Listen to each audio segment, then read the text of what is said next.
which makes Honestly, it total would make a sense. really good changeling setting.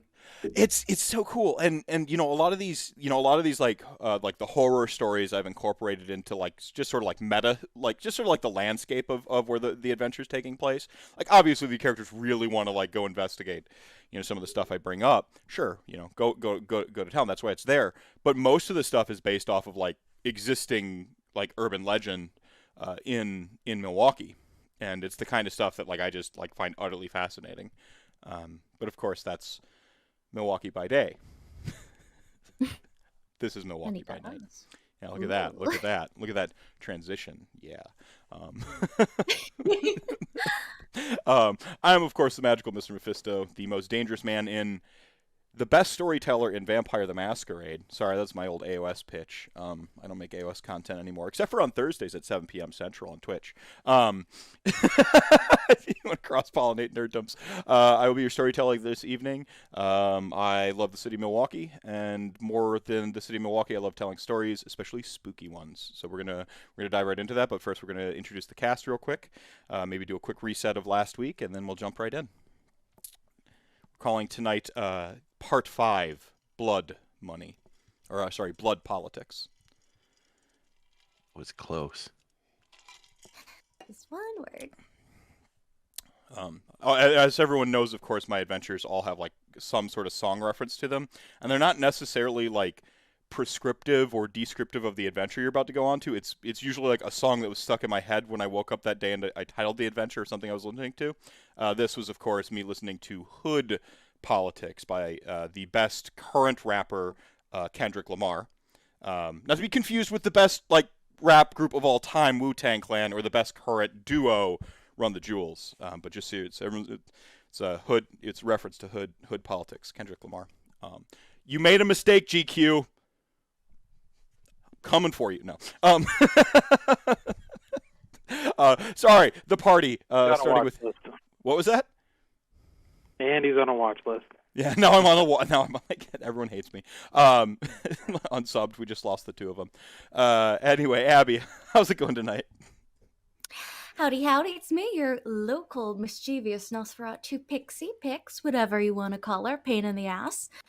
And last time we encountered some other interesting figures in a silo in the middle of the forest.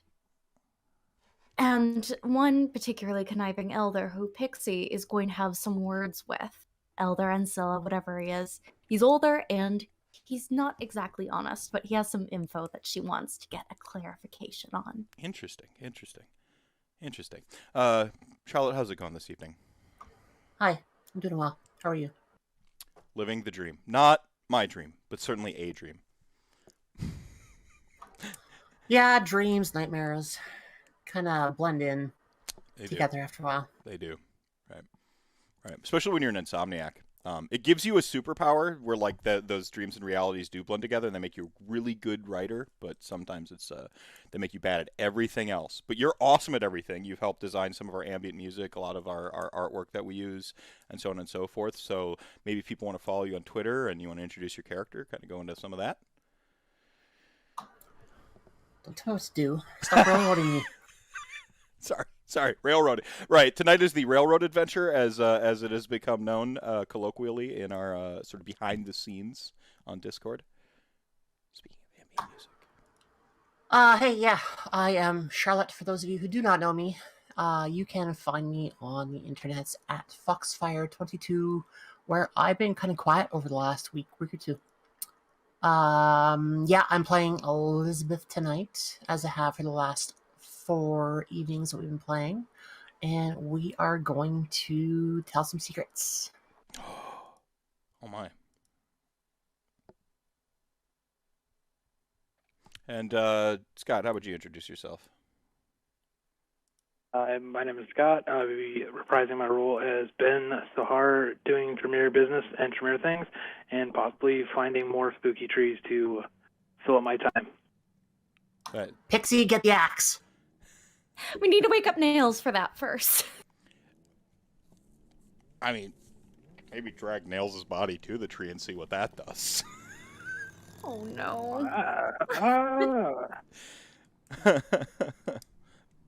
Now we're talking.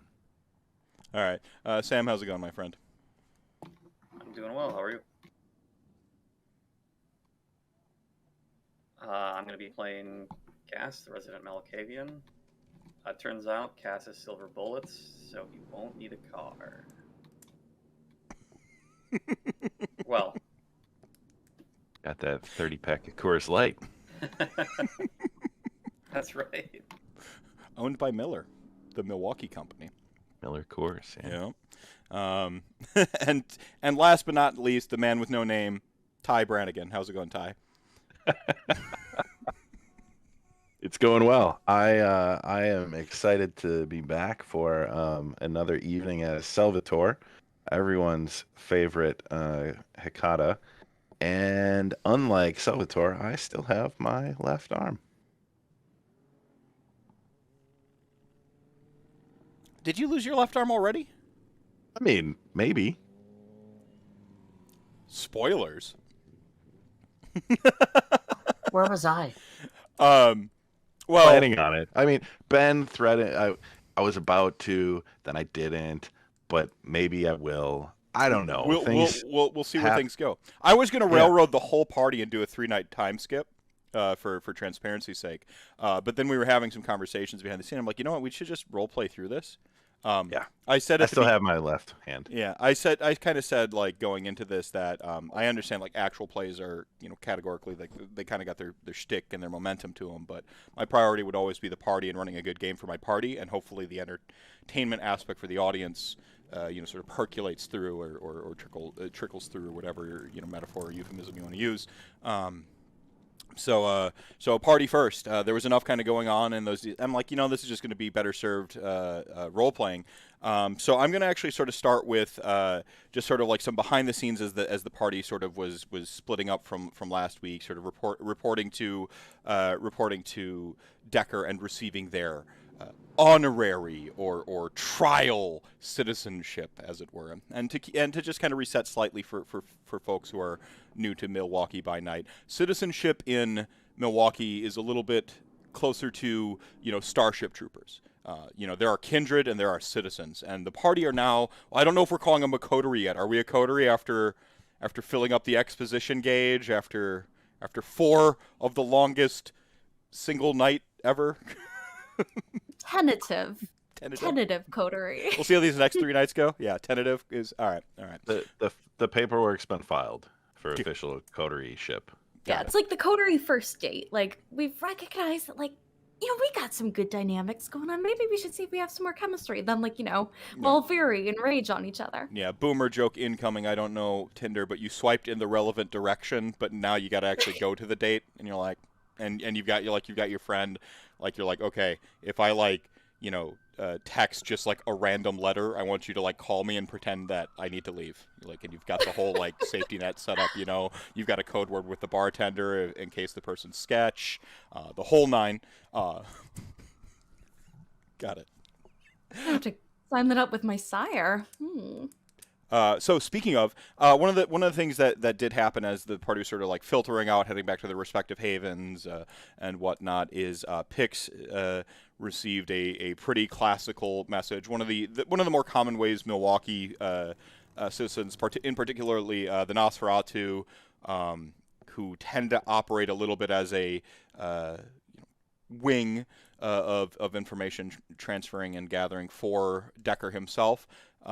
Tend to like sort of use like, you know, city and urban like wildlife. So like pretty classically, like a rat's like hanging out on a trash can, like as Pix kind of rounds the corner, just like with a little like Post-it note in its mouth, like its cute little like whiskers are twitching around it. Oh, well, first off, that's an adorable image, but, you know, as Pix is rounding the corner right before she delves into her black reach, whoever she's heading into, Haven, she'd see that rat, pluck the message out of its little mouth, and send it off with a pat on the head. It leans into the pad a little bit, wiggles up against it, and then like it hops with a couple quick bounds down the trash can and disappears into the shadows along the corners of the building. If you have the Post-it, it just says, "I'm sorry, Sundown," and then it says an address, basically like with a time tomorrow night. You know, I've gotten a lot of like, "I'm sorry, I regret" things from exes, but never with a rat. So already, this is looking up. Up in the game, yeah. But Yeah. Pix immediately. Actually, would the coterie have exchanged numbers after we met Decker? Up to the party. If you did, you did. The tentative coterie, up to y'all, I'd imagine. Tentative. Remember, Camarilla do have a bit of a ban on technology, but so if you've got like a burner phone or type something that, or like a pay phone, one of the 2 pay phones still in the city that's out around your haven, it'd be sort of however you want to hand wave it to be technically in bounds with the Camarilla. Yeah, payphone. Safe, untraceable, ancient. Classic. I've never seen one personally, but we'll see. There's one Pix would there's the one at the library actually, and it says not for public use on it. And I'm like, huh, like because it's outside the library, and I'm like, well, that doesn't make sense. It would be for city use. But Pix would probably dial up, in this case, Elizabeth's number when she gets this note. It's like, oh shit, of course he wants to talk. Because no way am I going to meet up with some snitching little sniveling prince's boy without company. Snitching's a specialty, thank you. It's evidently not hiding. Hey, that was a fluke and you know it. I'll never spot another thing again. Yeah, but using this payphone, Pix would call Elizabeth and see if she could help gather up the party. Gather a party or gather the party? The party. I'll even use the coterie. Oh, are we there yet? Are we? I know we're getting into some unfamiliar waters, but I'm not sure about the Sundown thing. I think we need a coterie for it. Yeah, I think we could probably swing that. Right, just swing by my place. I'll give you the address. All right, so I'm gonna go ahead and have Salvatore roll a luck check. A luck check is a Mephisto-specific house rule. It's usually just a neutral die roll of whatever the system is, and we're just looking for high-low effectively. So just a single D10. You might call it a fate die. You could call it whatever. I use it to make decisions sometimes and inject a little extra randomness. So is that a slash roll? 1d10, is that the command? I believe so. Slash roll space 1d10, right? All right. As luck would have it, the time that Sundown wishes to meet up with Pix does not conflict with when you're supposed to meet up with Akawa this next evening. How polite. He probably knew that, let's be honest. Then Salvatore will attend to put an appropriate level of fear into Sundown. So if he wants to swim again, he can. The only other potential issue of conflict, you're in full control of, Elizabeth. You had these messages on like your Instagram feed. I think is kind of like your prominent social media for like your character's face, right? And you had these Instagram messages from Sarah from 1021 The Buzz. And she wanted to meet up for, she said like brunch basically, but this would be where, she was hoping to meet up soon. So when would you like to meet up with Sarah? When would you respond to her? And maybe what would you say via your thumbs as is appropriate? When I got them, I would tell her that brunch for me typically lands around 11, 12 o'clock at night. Struggling art, or what does she call, dedicated artist to her craft, I love it type thing. Do you have a favorite spot in town yet?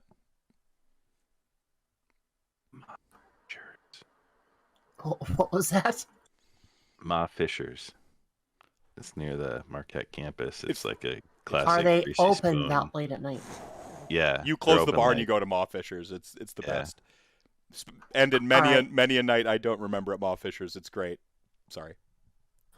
Yeah, we'll run with that.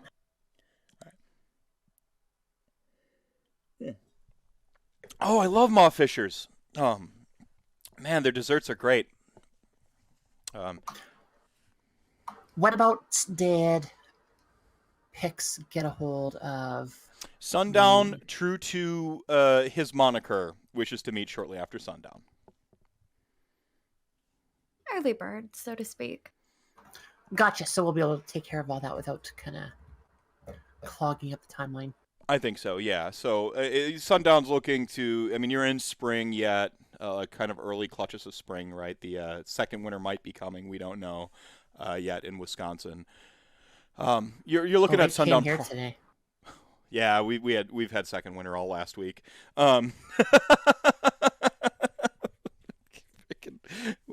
South Canada and North Canada, I tell you what.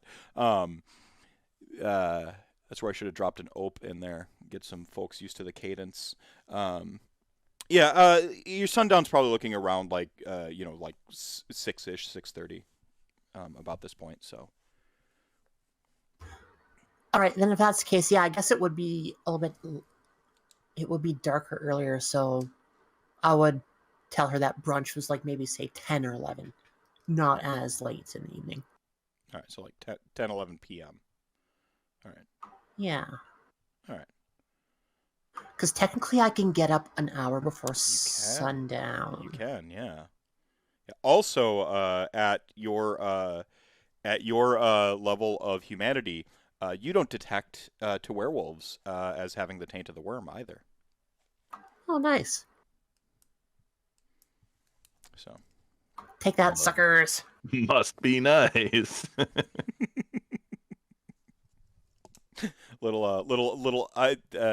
Not that I ever read stuff. I mostly just make things up on the fly with every system I run. But maybe I glance at some rules or something. I don't know.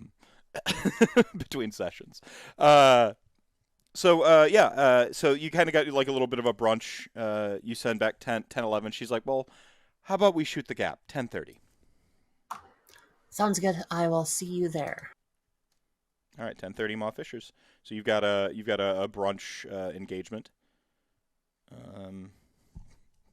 Brunch.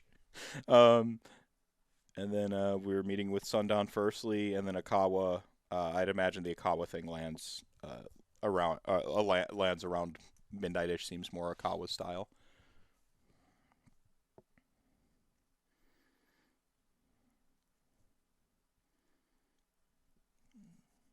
Anything? So the first things first is going to be then meeting up with Sundown.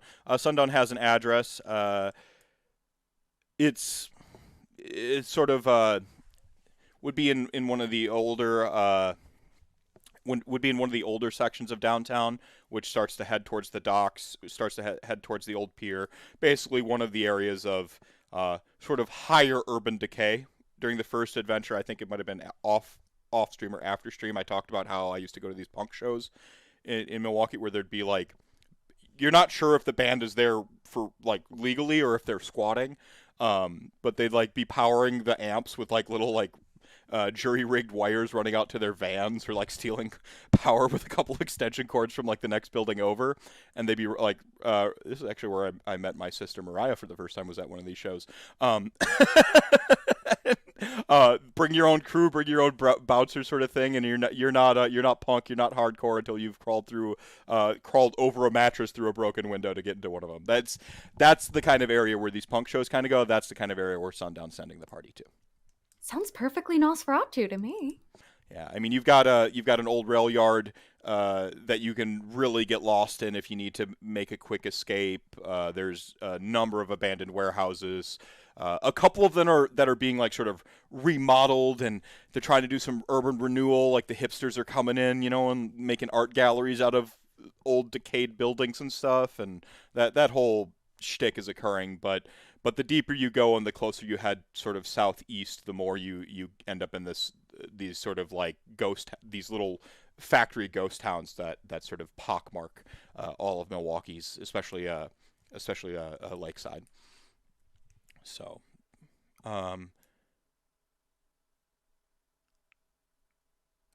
Pix, how does the coterie in general, I guess, decide to approach this? You've got an address for one of these abandoned warehouse buildings. It actually gives you sort of like the street signs, and I suppose you could, if you want to tear up the street in Ben's mighty fine restored classical pickup truck, you could, or you can all go separately to try to come from different angles. How does the coterie decide? The tentative coterie decide to approach this? I imagine that Pix is going to discuss this as look, Sundown probably knows how I get around, what vehicles we're in, and who I associate with. And if we're going to we have to catch him when he's not on the defensive. So I say I'll go in Francis in his delivery car, and you lot can go in Ben's car. I could probably rig up like a wire or something to give you guys a cue, but I don't think we need to be so elaborate as to jump out and get him.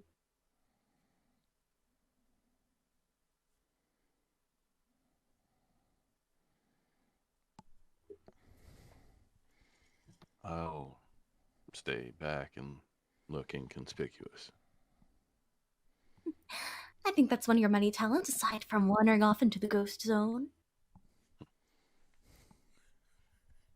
So probably whenever we arrive, we'll stay like a block away. I mean, Yeah. Pixel text Francis like, hey, are you delivering in this area? I really need a ride. I promise I'll tip you. It's just, I'm meeting up with a guy friend. Like, please. He sends a text back. Oh,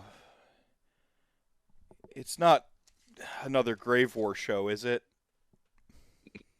No, it's not a grave show. It's not a Grave War show, lol. I do have a gift for you, though. Fingy poke emoji, smiley face. Fine, what time? And he's got the smiley face that's made with like the two brackets to make, or the X and then the capital D, just 6:07 around sunset.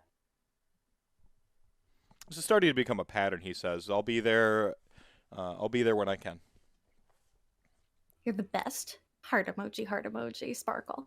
The colon capital P.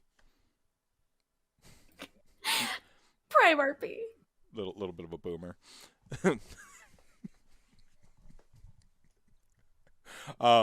So yeah, sort of kind of late. Francis pulls up outside of whatever apartment you say you stay at, or whatever the usual sort of pickup location tends to be. Whatever your pattern might be, right? So how was the show? And this is where, like, in the background we hear like the AM creepy Amki AM flashback from earlier. Like, this is where the actual audio from that comes from, is like him having it on in the car. And you hear Nora and Laszlo arguing about the lake effect and whether it's a literal lake monster from Laszlo's perspective, or Nora explaining the physics and how water's kind of a terrible conductor, so it takes a while to like lose its heat and retain its heat, and so they're arguing about that.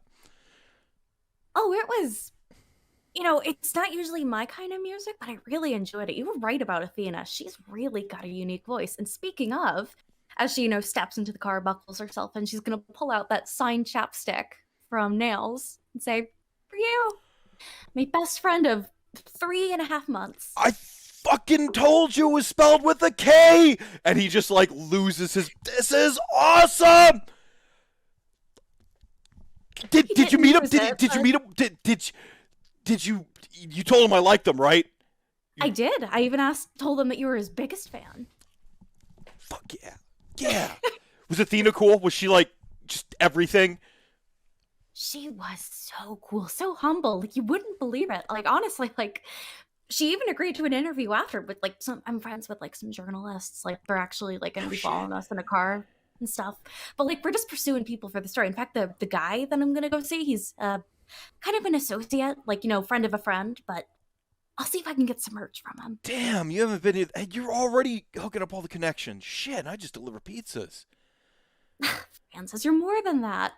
Besides, you're part of the story since you're helping me get the connections. Oh, you're gonna put me in the article, or is this gonna be in this Journal Sentinel or the Sun Times? I don't know, maybe when my biography comes out, I'll have you listed in the. This is dedicated to. It's not in the Shepherd, is it? Oh no. Shepherd Express, actually best newspaper in Milwaukee. Get out of here. We're talking big time. I'm thinking BBC even. I think we're on a manipulation here.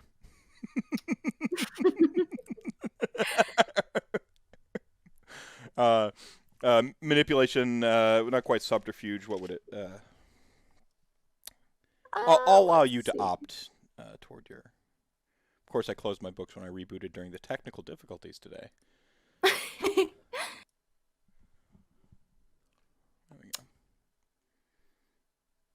I'm just like, I hope I can bullshit better than I did last time. Making the dude at the concert think I mean, was a he's negative. sympathetic to you, so that kind of like offsets like what might be some Nosferatu penalty type things. So you're not like at a penalty to roll. Yeah, so manipulation and subterfuge? Let's go with that for now, just because I can't think of anything better off the top of my head. Oh yeah. Pardon me. Subterfuge, do.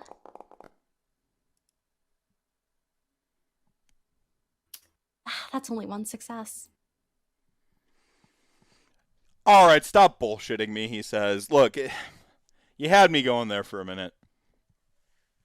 I mean, you know what? These kind of stories, first, like, you're right. Like, we're not going to get picked up immediately, but I'm telling you, you got to think big. You got to think with a big mindset. You know, that's what I like about you, Pixie. All that optimism. And he just, like, he kind of goes inside himself a little bit. Like, sort of like, you know, let himself lean into this fantasy for a minute, and it sort of comes crashing back down to, you know, to him, his reality of his like loser junkie life, for you know, and he just kind of he seems a little off for the rest of the ride. That'll be something to talk about Sundown with. If I can pull any favors, it's gonna be starting to get Francis into a reputable rehab facility. If not just for his sake, then for getting a better contact. It's not easy going around with a face like mine. Francis has been pretty decent, but that's like he knows what it's like to be down and out, like better than anybody, and judged for your deformities. You know, every day he has to deal with people looking at like the pock marks on his tattoos. You know, so he just kind of, you know, he like I said, he shuts down a little bit for the rest of the ride, and drops you off, you know, about a block away from where you say, you know, his phone buzzes, and shit, that's the boss. He says, I sorry, Pix, and he just kind of rushes out of there. And looking behind me, was everyone else following in a vehicle? Seems to be, right? I'm not going to give a wave, because God, if Sundown is watching, it's going to give me away immediately. Maybe I'll do some secret hand gesture, like put both hands in my pockets, like this is the location. I mean, Sal would have found a very prominent wall to lean against and be staring intently down the street towards you. Did Cass walk again? And just like happens to be well. No, Cass would have like picked up a ride with the rest of everybody. He'd like meet him at a street corner or something. All right. I assume Ben, you okay being the wheelman? Yeah, that's fine. Except to change up the appearance a little bit, like switch coats to a job for a cowboy band, like sweatshirt, and then we changed the shirt to a like longer white tunic T-shirt, and then we were wearing like a black hip bandana, like just because their club. That's right. Their club. Everything that Ben runs is you know, modular. So now Ben switched like garb basically. Well, because what I'm going to end up doing is using Unseen Passage and Silence of Death to follow Pixie. Upgrades. Elizabeth, do you roll with Ben Sahar, or do you take your own, you know, Uber or whatever this time? No, I figure I would have caught a ride. Like, would all four of us have gotten a ride in Ben's truck, or? Yeah, Ben's got the retrofitted extended cab. We actually did a couple of these back in my auto body shop days, where you sort of saw off the back half of it and the other back half, and then you shorten the box and you extend the cab a little bit so that you make it into an extended cab with like a back seat. So it's got a bench seat in the back, so you can actually seat three pretty comfortably, and then like two in the bucket seats in the front. So it can ride 5. Plus you got the pickup truck bed, and it actually looks like kind of like hot rodded out. I think is how you described it previously, Ben. So it's pretty tricked out. It actually the back doors when we did these in the auto body shop would be a suicide door. So they both open like. So like the rear doors open suicide style, which means the wrong way, basically. They're called suicide doors because they have a lower structural integrity. Today I learned. As we are driving there, I would look at them and say, I am a nerd of many passions. Sorry. You would look at them and say, sorry, cut you off. I'm kind of surprised you guys answered your phones. I always have my phone. I mean, I'm sure seeing my name or number pop up after what went on last time.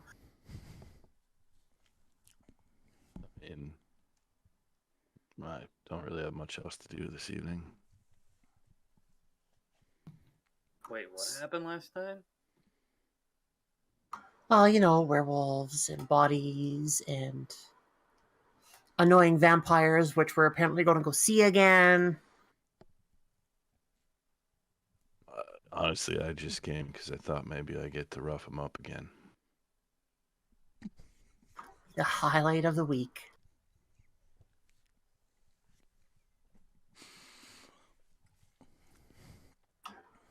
I don't know. How do we want to deal with him this time?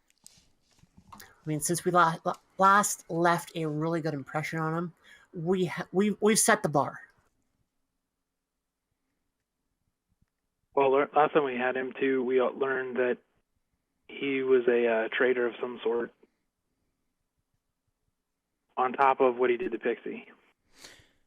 Don't conflate Sundown with who you heard in the silo. Two distinct characters. I'm not. Okay. All right. I know. I mean, traitors, it sounds like dismemberment.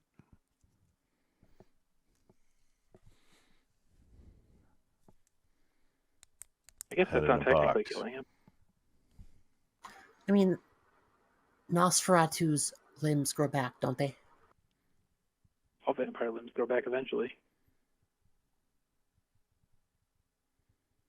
I'll keep taking him apart till he figures out how to act right.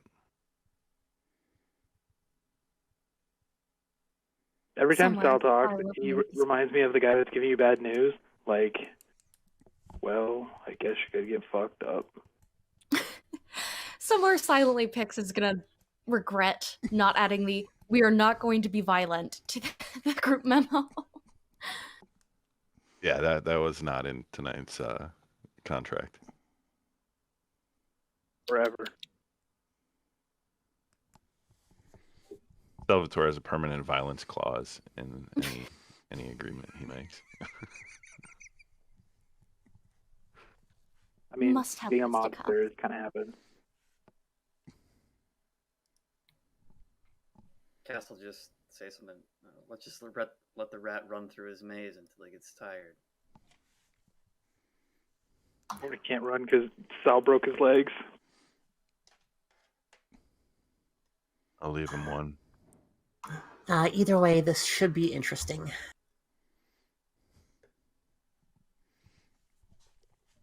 All right. I wonder why I answer the phone.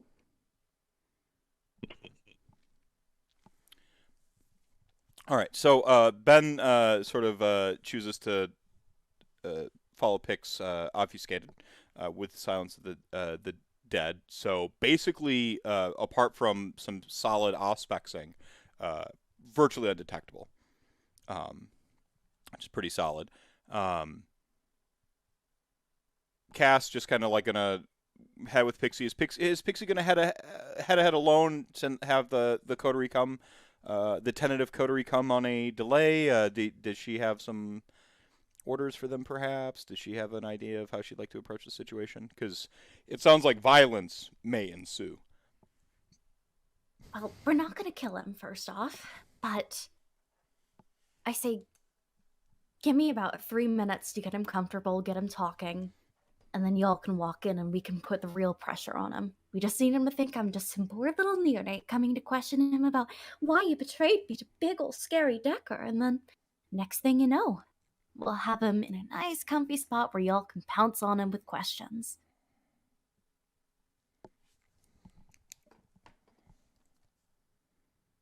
And as Pick specifies no violence, she's just gonna look carefully over at Sal and Ben. Al just raises his eyebrow, and you then see him adjust where his gun is in the shoulder holster. Less justified. I'm a pacifist. I don't kill people. You don't kill people, it's their rapid blood loss that kills them? Exactly.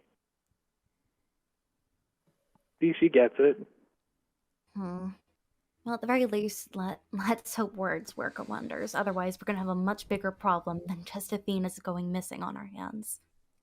And with that, Pix is going to pop out of that alley and head down to the address where our wonderful Sundown has given us. All right. This location. Flanked on either side, you have these skeletons of warehouses. Cream City Brick, which gives Milwaukee one of its monikers, from the clay they extricate from the area around here. Comes out a blood red or burgundy, but when it's fired, it turns this cream color. And cream or white doesn't really maintain its color very long. So the older the building, the more decayed. It makes these old Cream City brick buildings look even ancient. The really particularly old ones, they get a little bit of a film on them, and the bricks kind of turn black. And you're at the part of the neighborhood where these warehouse buildings have turned black, and they sort of like loom above you, and they almost even seem to be leaning in on you with the older, narrower streets of this section of Milwaukee. You sort of head up a block, like you said, it dropped off a block away. You head a block deeper, and you see, sort of the address on the building. You're reading the numbers. It's just a sort of single-story, almost looks like a laundromat. It was retrofitted to be a laundromat at one point in time. You can even maybe make out between some of the boards on the windows, some old, tumblers or whatever for like industrial laundry in there. But they've all fallen to disrepair, and this place has had a for sale sign that has changed 3 or 4 different shades of sun damaged by this point to mostly be white, like a off-white on white, saying for sale. And then it's got a little underneath where it says who should be selling it. There's actually a sticker that is brand spanking new that says Pentex on it instead. Oh shit. And the front door boarded up, so you can kind of glance through the alleyway. You see some dumpsters, obviously, pretty classically. And you can see a sort of a portal, some sort of entry. Maybe it's a window, who knows? But you can see it just past the dumpsters, goes into this, sort of like 1.5-story laundromat, single story, but, it's bigger. 1.5-story sort of a laundromat building. Or you could try to pry some boards off the front if you'd like. Oh, Pix does not have nearly enough muscle definition for that, but instead, she's gonna yell, "Hey, you home?" You maybe hear a couple rats skitter inside, startled by the noise, but otherwise no significant motion. Some host. But you said there was like a portal window that I could enter? Yeah, so you head down the alleyway and you turn and you can see sort of a sort of a classic sort of heavy would be the heavy steel on brick door.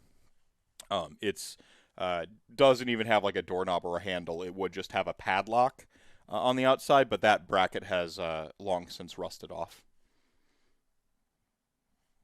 Well, the host hasn't answered. Might as well let myself in. Really, it's the least you could do at this point. Pix pushes up against the door, and you can sort of make out the sort of dusty little flecks of moonlight that creep through the boards, make it look like the dust is sort of swirling around like smoke as you sort of disturb the area entering it. You'll note that the moon was a half moon last night, and now it's kind of heading towards the new moon phase, right? So we're got a sort of not quite a 3/4 moon yet, but heading that way, right? Spooky. Why would I talk about moon phases in a game that has werewolves? Foreshadowing, perhaps? Or just fun symbolism.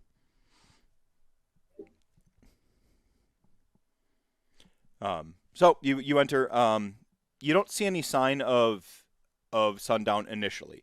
You can tell that this place isn't as abandoned as it seems. However, you can actually see some like a mattress sort of piled in one corner. You see some like recent newspapers, both the Shepherd Express and the Journal Sentinel, sort of littered about in varying states of having been read. You can see some bags. You kind of recognize the sort. Tossed into plastic, sort of newer garbage bin type thing. And the area sort of has this little partition of these old industrial dryers sort of pulled and looped around to actually sort of make a little bedroom chamber sort of off in the rear of the place, and there's little partitions set up. You can actually see an old LCD screen just sort of tucked and hidden inside one of the dryers, where you could open it up and catch some television. Some replays on ESPN of Brewers. Or not ESPN, it'd be like ESPN3, whatever the local one is dedicated to. ESPN8, the Ocho, right, is playing some like spring training clips of the Brewers or whatever, and did you come alone? You hear Sundown's voice before you see him. Jesus, can you not do that Beetlejuice shit? I get it's like part of our whole shtick, but God. And of course I didn't. I brought Batty with me, and she's just gonna open her pocket a bit and just show the little brown bat peeking out. Yeah, the little like claws like kind of come up on the lapel pocket and like kind of eeps, gives out a little like high pitched eep or whine, and then quick tuckers back inside. Too loud in here with the ESPN, the Ocho on like 1. Besides, I know we're not alone since Jacker's probably gonna hear about all this. I mean, he doesn't hear everything I hear. And he sort of comes out from around the opposite direction where you were actually hearing his voice. Huh. Neat trick. It's, he looks around. I had to make sure.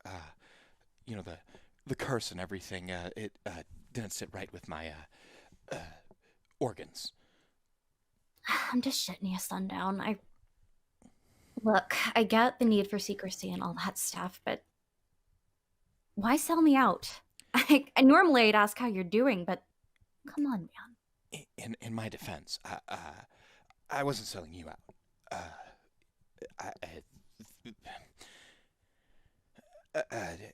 It just came out. Decker's persuasive. He scary even. Did he threaten you? And Pix is just gonna absently check her phone, check on that 3 minutes for when everyone comes bursting in. Gotta get him calmer. Yeah.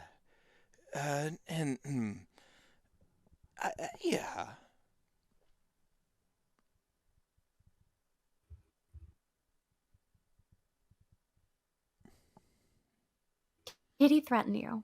Did he threaten to hurt you? Yes or no? It's an easy question. Yeah, kinda, yeah. And like jeez. an inverse threat, right? Huh. Bit shocking from him. He seemed awfully direct. But do you need...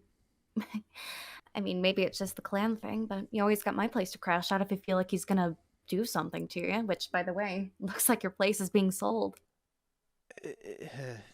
I wouldn't worry about that. They, potential buyers seem to think it's haunted.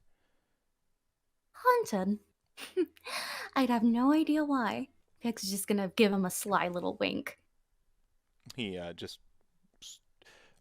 kind of nods back, his eyes being rather lidless, stop him from being able to wink in kind.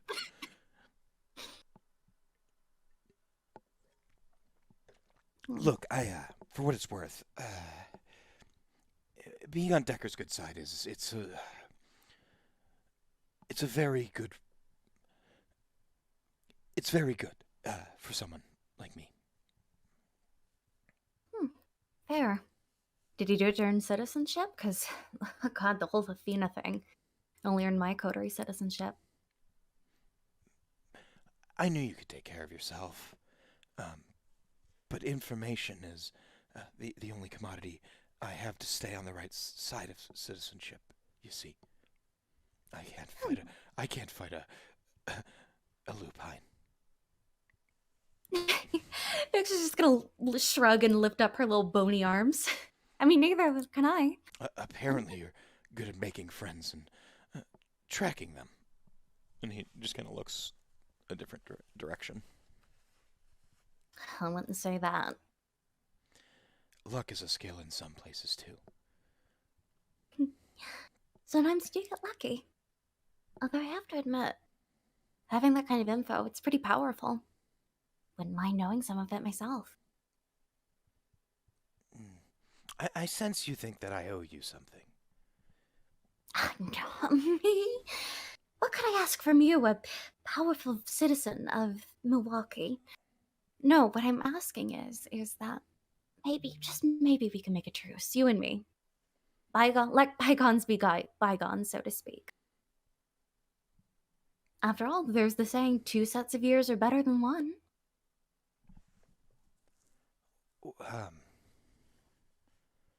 Let me perhaps rephrase that for me so I can make sure I'm understanding you. Are you suggesting a cooperative? I'm suggesting that as a former security technicality, tell what I can speak, I'm suggesting as a former security employee that we could benefit each other. I think that your tattling could be supplemented by my own information gathering. I'll consider your resume. Duly noted. If you'll recall, your sire entrusted me to a delivery or two for you. Thompson? I have a resupply, as it were. One minute. It's about this time that the party would be sort of closing in on the laundromat. Oh my god, this is gonna be so... They're gonna see me getting my fix. But, for a moment, Pix is just, sitting there in befuddlement, like, oh shit, he knows Thompson. How much does he know exactly? Okay, I might have just underestimated him more than I should have. I see a lot, he says. And he gestures at his lack of eyelids as if to make a weird, macabre joke. And he comes out, sort of pushing one of those styrofoam, sort of medical containers. It should keep you topped off on bags. The one on the top is from Thompson, particularly. Says it's, you'll know what to do, I guess. Yeah, told me not to open it, and as much as I like to stay on Decker's good side, I get the sense I should stay on Thompson's as well. So I didn't open it. The tape is sealed and everything. And you can see it's got that special type of tape where, when you peel it up, it leaves the residue and says void and stuff all over it. And it's got the special medical seal around it and everything. But when he says your sire left something special for you, you get this sort of this fluster to your blood. This everything that Thompson leaves is it's special for you. It's got this extra mystique to it. Oh, if Thompson left it for me, it must. It is. I'm so glad that he didn't get his grubby little hands over it. It's. I mean, this is Pixie, everything in her to not rip it open right now and just see what he's left. Yeah, it's it's like getting a love letter, right? This is the best feeling. I think you'll agree a kindred could have, that they get something from their sire who has very special attention for them. So he thought of me. He went through this rat to get to me. I just actually, just for flavor, could I make a willpower check to not open it up and get to my gift from Thompson? I'll allow it. Go ahead and roll. I feel like it would be very fitting, but let's do it. One success.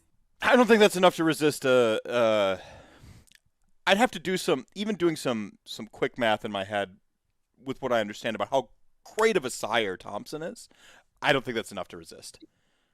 Definitely not. As soon as like Sundown hands it over and Pix has this from Thompson moment, she doesn't even take the tape off. She just rips the styrofoam off with this bestial strength. Yeah, maybe even your beast is literally coming out, even like with a little bit of an edge to it, some other sort of heightened bestial state.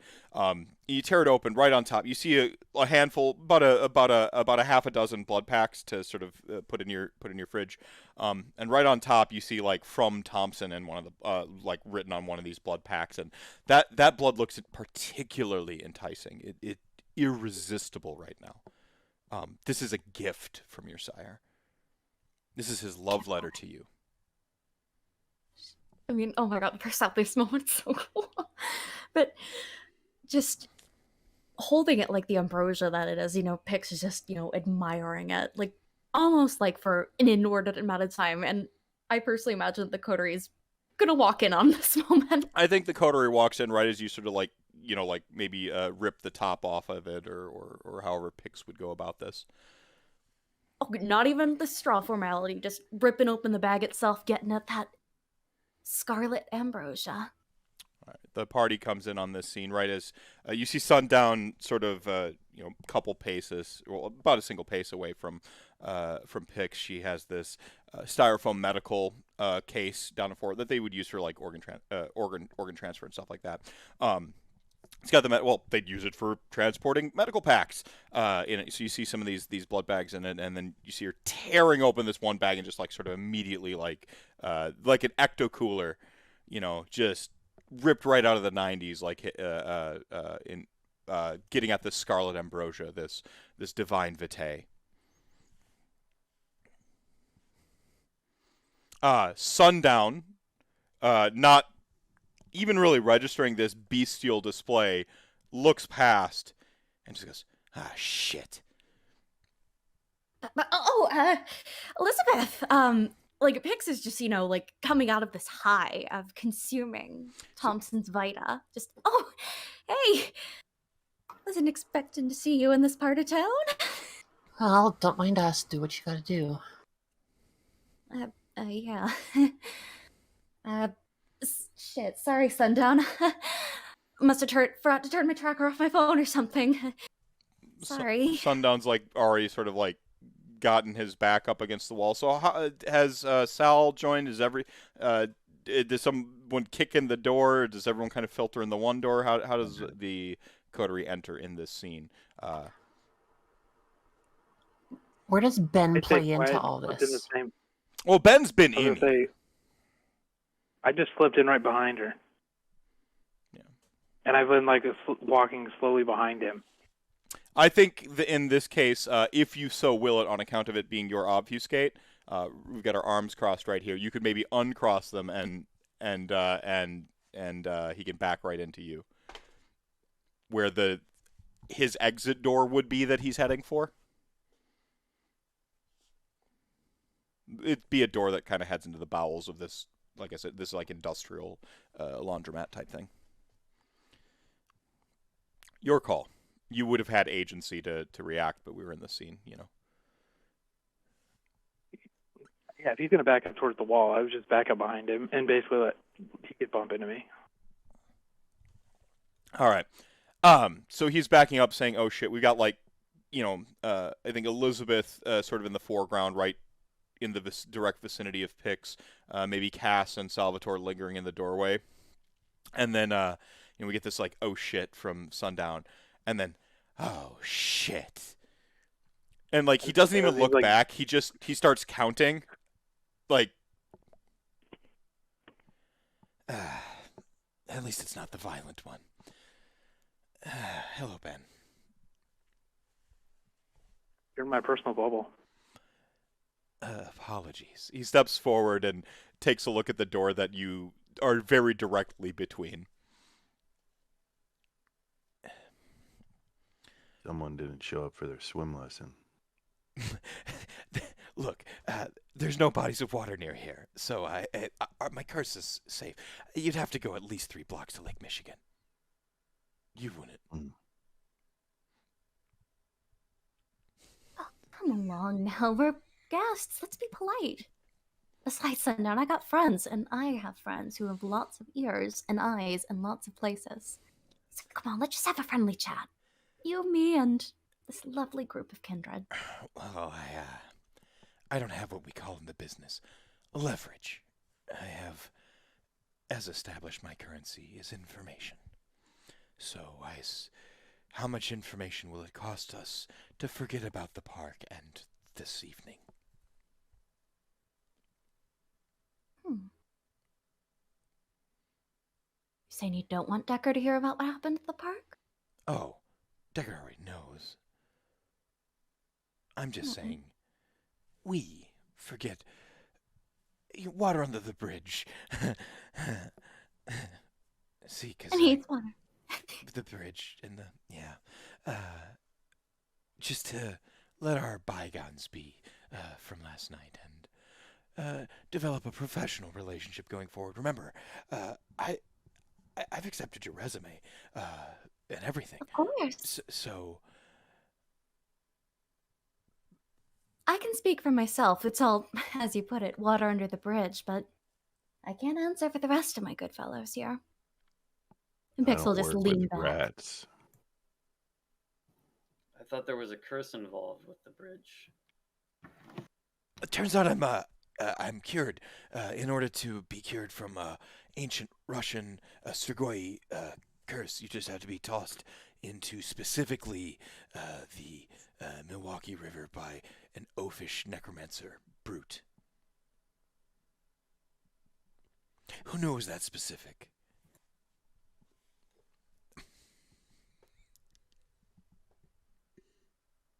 No violence, huh, Pix? I beg pardon? No violence, huh, Pix? Pix, No you've just had your own hit of heroin, of cocaine, of Oh, right. like this is this goes beyond like the normal kind vitae. This is hit you on a different level. This is something that you needed, and so you're kind of maybe a little flighty, a little intoxicated. Oh, yeah, whatever. Like, like, it's definitely starting to hit. Like, it is just the surprise of being kind of quote-unquote caught in the act and just, yeah, like, no violence, whatever. Just ask him what you want. Get your questions cleared up.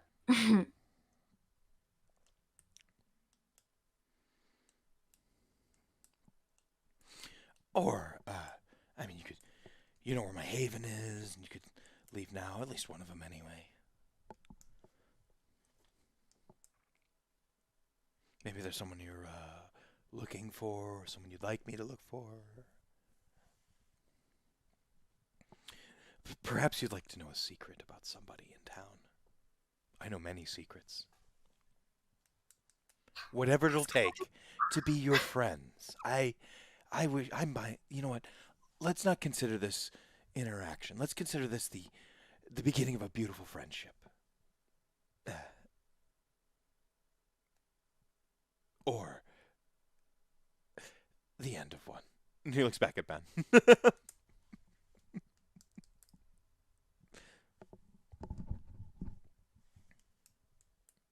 As we all purposely stay quiet to let him stew. You can see. So again, Sundown is particularly disfigured, even for a Nosferatu.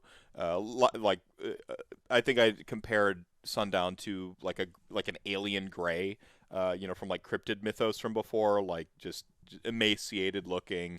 Even the skin is like a pallid, like sort of grayish tone, with these sort of like lidless, big white, like milky white orbs for eyes, and sort of like lacking in facial features, save for like where like the sort of like marks of where nostrils should be type thing that indent into his face, and a very large pronounced mouth. And then the sort of like larger sort of like token Nosferatu ears, right? You can see, even though it's just milky white orbs for Sundown, they just flit to that front boarded up door. I have a quick rules question, just to make sure. When you talk about character touchstones and convictions, what is like the triggered effect of like a conviction if like you see something that goes against that tenet of belief? So you can gain a stain if you go against your convictions, essentially, and at the end of the night you would have to like resolve stains in a manner, and you can lose humanity. If you hold to a conviction, you can regain willpower, essentially. So they're these little sort of like incentive / penalty type things. And in a non-mechanical sense, I wanna point out that touchstones are your anchor to humanity. Even if your character doesn't actively care about their humanity anymore, these are like, again, anchors. You can't help it for the most part. They're just these lodged, locked in place, just something about them. We all have those like blind spots or weaknesses in our lives. If you consider humanity a weakness, this would be like one of those blind spots or weaknesses. If you consider it a strength, this is the thing keeping you together. But one of Salvatore's convictions is never snitch. So Sundown's actions, kind of have marked him.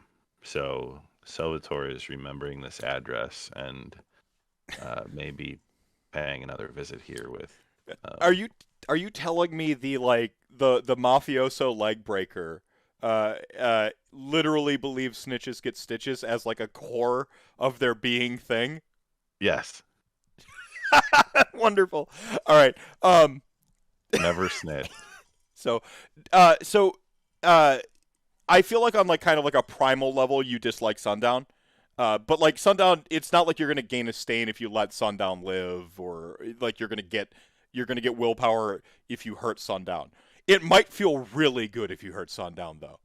I'm burning down this building later. You're talking. Salvatore's having someone burn down this building. It had Pentax on the sign, and it's like he's sending a message, and it's going to be clear to Sundown that Salvatore has destroyed this one of perhaps many havens, but it will burn. And I'm Thank calling God you weren't in the room earlier when I was asking to become. I'm calling in my Puttanesca lore sheet for the. Yeah, that's the once per game. This is it. Yeah. So it'll happen later. I won't do it when any of my friends are nearby, but his place will burn. I like it. I'm actually taking a literal note right now. And Salvatore will not ask him for anything, and there will be no requests or favors from this rat. All right. That leaves the rest of the coterie here. This is a professional snitch, to use some of the vernacular recently thrown around, who's become a citizen in Milwaukee off of basically visual metaphor airing folks' laundry. If this were a movie, it would have been super on the nose that his haven was a laundromat, but since it's an RPG, you can never be too blunt or blatant, I think.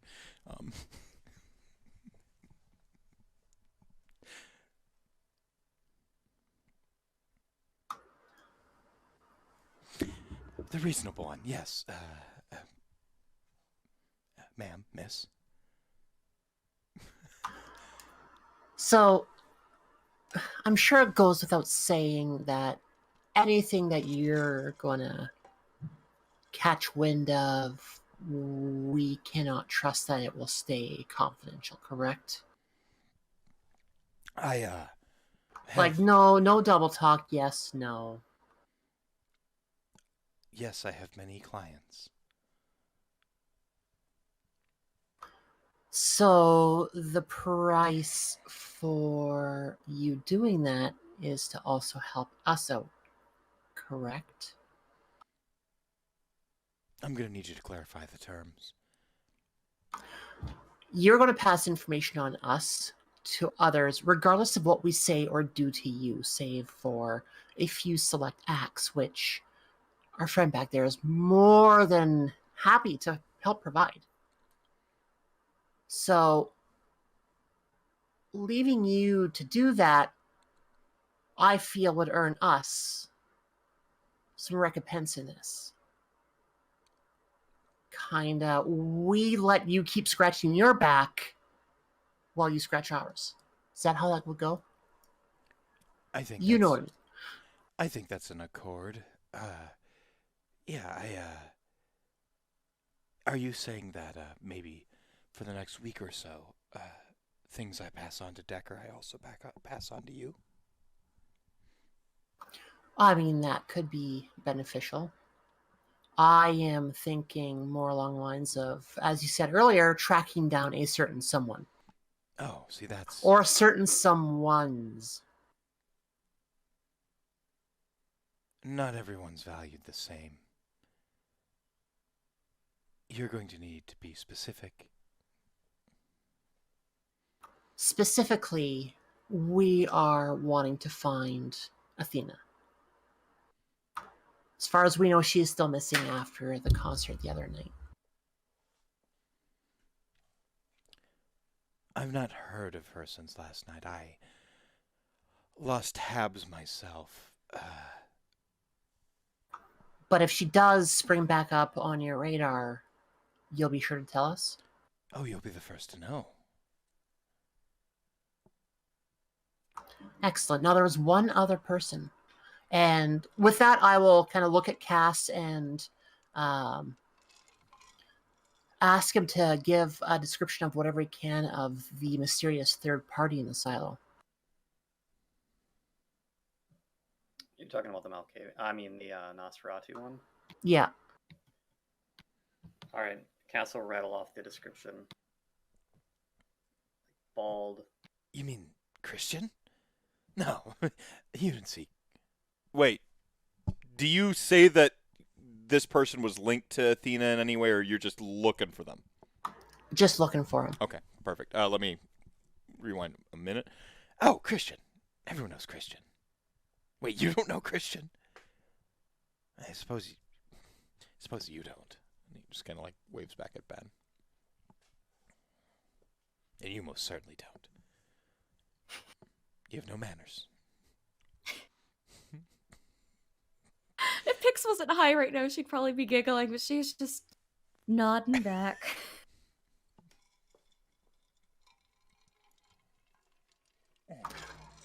What can you tell us about this Christian person, assuming that we don't know anything about him? Well, Christian is one of Decker's more trusted. There's no primogens per se around Milwaukee anymore, but were the Nosferatu to have one, it would be Christian. Sired by, well, you don't want to hear that. A real monster, from what I understand. I'm not of the line, mind you. I came later. But many Nosferatu share lineage with Christian, one way or another.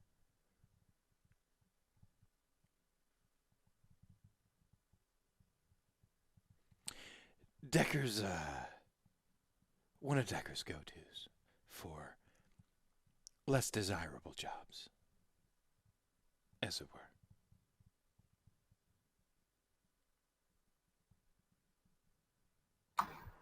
Where can we find him normally?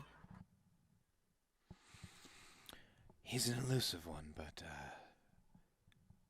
some nights you'll find him meeting up with one of the judges at the Ambassador Hotel.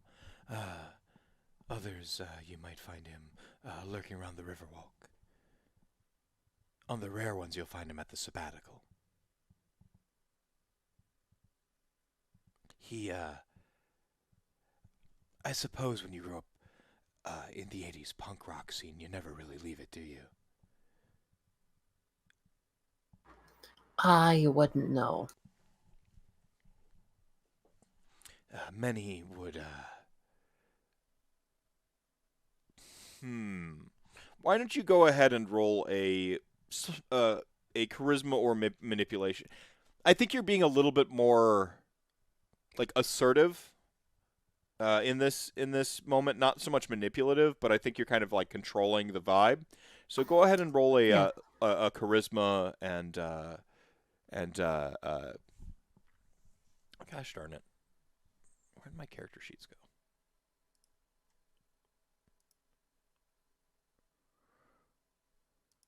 Persuasion, per se? I think persuasion's good, yeah. Yeah.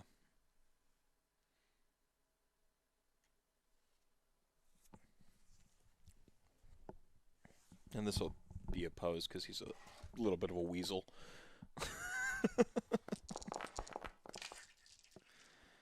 Oppose all you want. Never mind. Oh, wow. All right, so this is going to be a messy critical.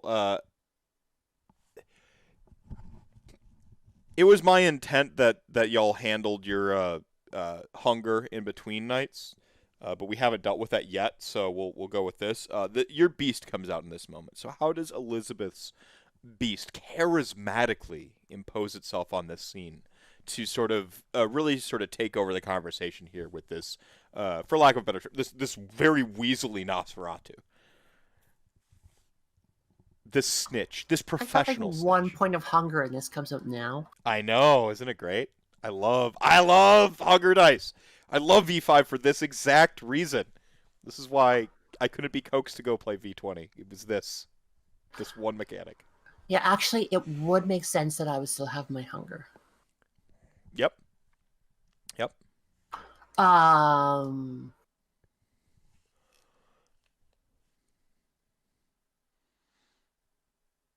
I'm kind of at a Well, loss. how do you so let's go into the character sort of mentality here. How do you imagine this sort of like this primal sort of dark edge to Elizabeth? I personally think that the beast is sort of subjective to each individual, that like your own personal dark side, is your own thing. So for me, I imagine with my manic depression, my bipolar, I actually imagine like a tar inside my marrow, like in Fern Gully, like Vexus or Hexus, that just like sits in my marrow, and in my worst moments it like sort of seeps out the pores and comes into my body and like takes over. And that's when you get my like, I feel indestructible when I'm in a really bad mania phase and I'm super reckless, and I can almost imagine that tar coming out of my body and out of my pores and like wrapping around me and protecting me, and that's why I can't be hurt. What's Elizabeth's darker half? That was autobiographical. I'm sorry, everybody. No worries. Mental health visibility. Yo. Yeah, I would probably think a little bit more aggressive. Like, I picture her as controlled, I guess, for fear of losing control, doing things that other people would see that she would not want to be seen. So maybe she gets a little feral in this moment, like the hair, like her hair, like you can almost imagine her hair getting a little bit more feral and unkempt. You can almost see her like sort of standing in a more prominent, forward, less proper, like less proper posture, like almost sort of like looming and leering, right? Like maybe almost even going into like sort of like a wrestler or like an actress like persona. It just really like just sort of leaning in and sort of becoming aggressive with the scene, right? Yeah, I can see that, kind of like taking a step forward and hunching over a little bit while looking down on him, because being as tall as she is, right, she has an imposing figure when she wants to. Yeah, this almost like the sort of like dominant, like sort of like hulking version, where the lights almost seem to drain out the room as your beast sort of takes over, and you just. That dust that we sort of mentioned before almost seems to like swirl up behind you as you loom and leer, and then it sort of like fades a little bit. And you see this moment where for just Sundown's not an act. This is Sundown when you're talking, but you see Sundown almost go against his instincts for just a moment. Like you've this goddess of cadence and nightmares just asserted herself in the scene in this moment, and he's sort of like disarmed from all of his survival mechanisms, from everything, and he's just look, Christian's like a big brother to all of us, even me.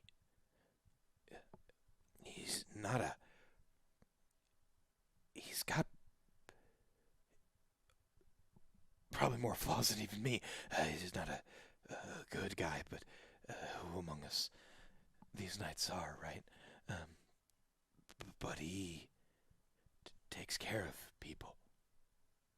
Don't hurt him. We're not looking at stopping that anytime soon. We just want information, and we're trying to create a relationship between you and us to have that flow of information go both ways. And I hope that we can trust you to keep some of our confidences when we do ask certain questions. I can't. All right, Ben. As she finishes that sentence, you're gonna hear the click behind him of a switchblade. And I'm just gonna be like idly like cleaning my nails with a switchblade, but accentuating her sentence with that sound because it's a very like obvious sound, kind of like shotgun pump, you know. Mm-hmm. Mm-hmm. Look, I'm not gonna promise. Maybe I'm feeling sentimental tonight. Can't imagine why. But I won't promise I won't. You know what I am. I can't promise that there's not a market for your secrets. But I'll give you a heads up. And these sort of like milk white orbs that are his eyes, like he leans forward and sort of makes eye contact best he can. I can't. This game isn't fair. What game is? Betray and betray alike. Survive. It's all kindred are good for. It's how we're wired. But I will, to the best of my ability, help you survive.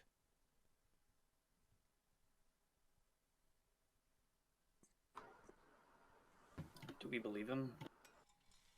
I mean, you can roll. Bit. Go ahead. Go ahead. Not a chance. No. I mean, I do. You you can roll an insight and wits, if you wish. You think he believes it right now, for what it's worth. He's being earnest. Like he said he can't guarantee he won't betray you, but he's gonna try to help you. All I have to ask in the end is, our friend seems to like you for some reason. Don't know if it's kindred spirits. Don't make us hurt her by hurting you. Would you go ahead and roll? I think we're in an intimidation charisma town. Good thing I got like 4 points in charisma. You also could don't you have daunt or something in presence? Oh, maybe. Oh my gosh.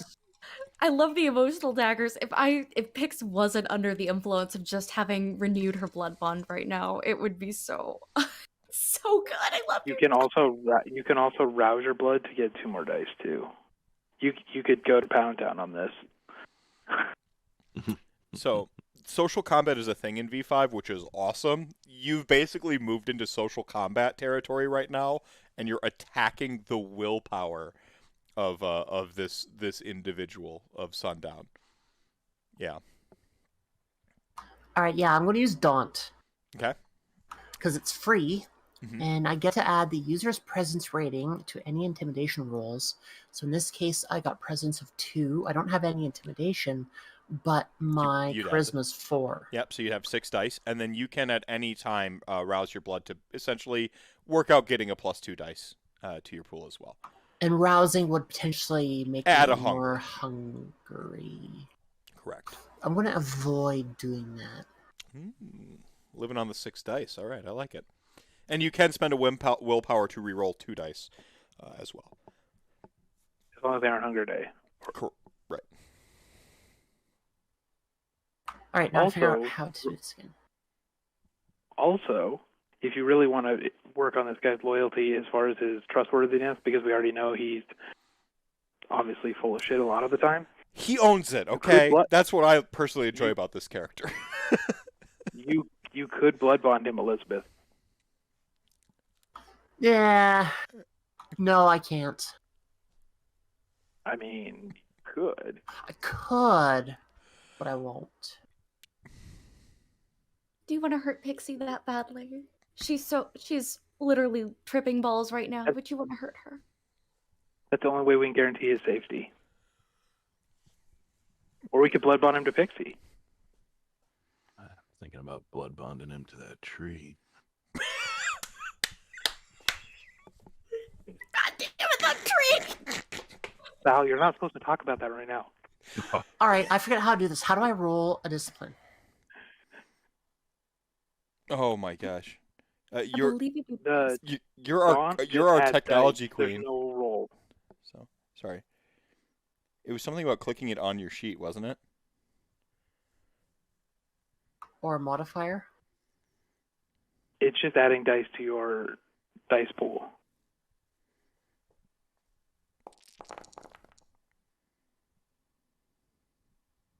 Okay. I think that worked. So this is opposed by his result. Yeah, I mean, just like any other intimidation check. Yeah, by his resolve. And the type of maneuvering going on. No, I think since it's going to do willpower, we're going at like a literally contesting and going at his willpower. He's going to do a willpower check against this. Yeah. You had 4. Ah! It's like he took 2 points of damage to his willpower. Look,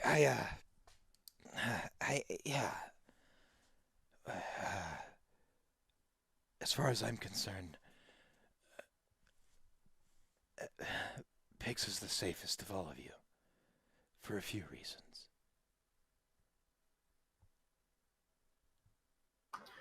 I feel that's going to be a story for another time.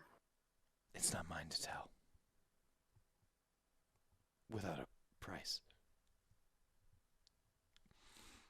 But I think making sure you know where the singer is, as soon as I know, makes us square. We're friends now, right? As close as we probably ever will be. Until you're prince, anyway. And he just gives the wryest smile you've ever seen. Well, Like we're in the wrong lighting town that for doesn't that. exist right now comes into the room, like underlights the smile, you know? Like the moon, the clouds from the moon just happen to move off of it, and it like catches the reflection on one of the like opened glass doors to this one of these industrial things. It just happens to like underlight his wry smile exactly now.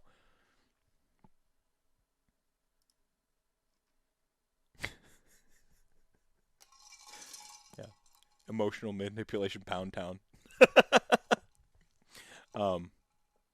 Yeah.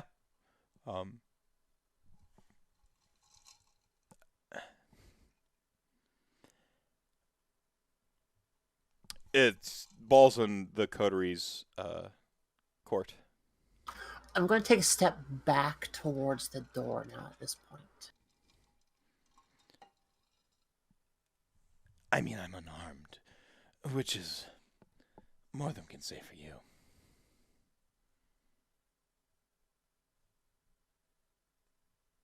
Looking back at Ben. I'm just picking my nails with my knife.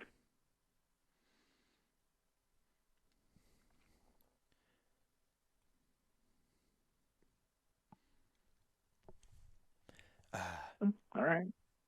If you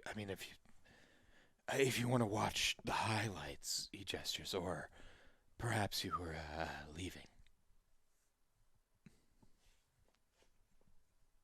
I snap my knife and start walking out.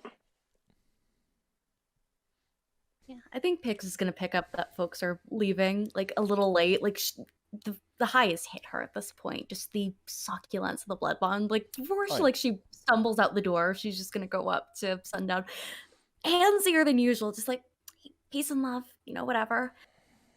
Give me a call. As I'm walking out, I'm just gonna say kind of like passingly go, boil you later. Oh my.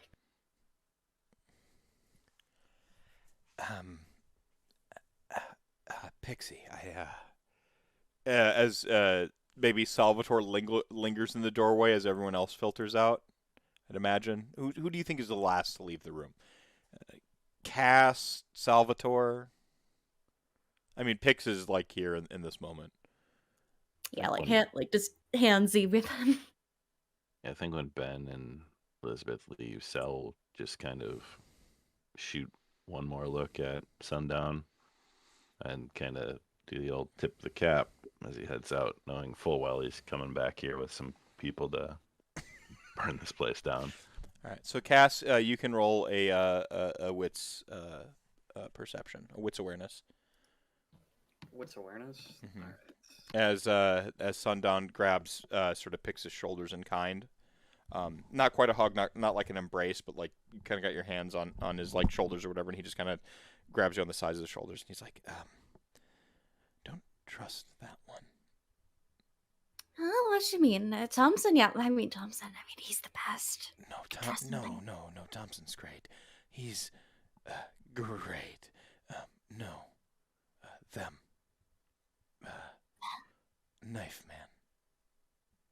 Oh, you mean bad? He's funny, honestly. Yeah, they're a real hoot. I mean, can you really trust anyone? I mean, I've got Thompson. That's all I need. Right.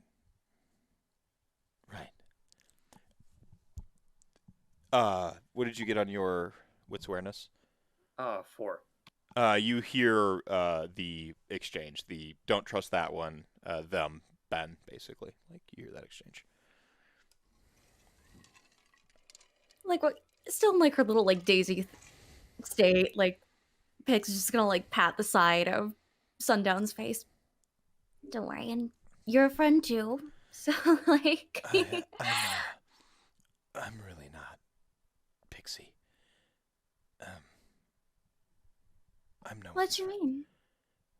I'm no one's friend. I mean, yeah, because you're a fucking tattletale or whatever. But like, rats of a feather or something like that shit. No, Besides, you got. What you mean, no. funny man? We've done different things to survive, you and I. Yeah, good point, I guess. And some things you don't come back from. He gives the same wry smile, but this time it's like a little twitching, I think Vix is just gonna, just in that like heightened state of mind, she's just gonna give him a big grin right back. Yeah.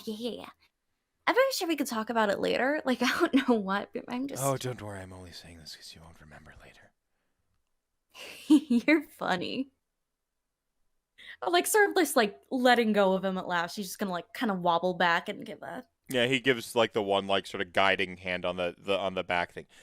Your package. He reminds you, right. so you like. So like just scoop it up. Probably from that like packet containing Thompson's Vita. She's gonna be still like sniffing it, maybe like darting out a tongue to lick a bit. Yeah, like licking the inside of the thing, like when you cut the Capri Sun open to just like get the last drops of it. Yeah. Bye, Sundown. Be safe. I promise next time I won't have company. I'll turn my tracker off. But tell Thompson I said hi. Tracker, yeah. She'll stumble down the stairs after her coterie. Cass maybe like waiting for little bat, as he calls her, to leave and bring up the rear. Sundown gives Cass a look.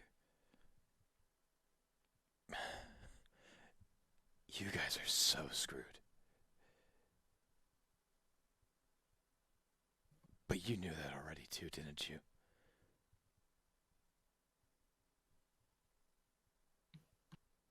Such as on life, Huh. Cass will say.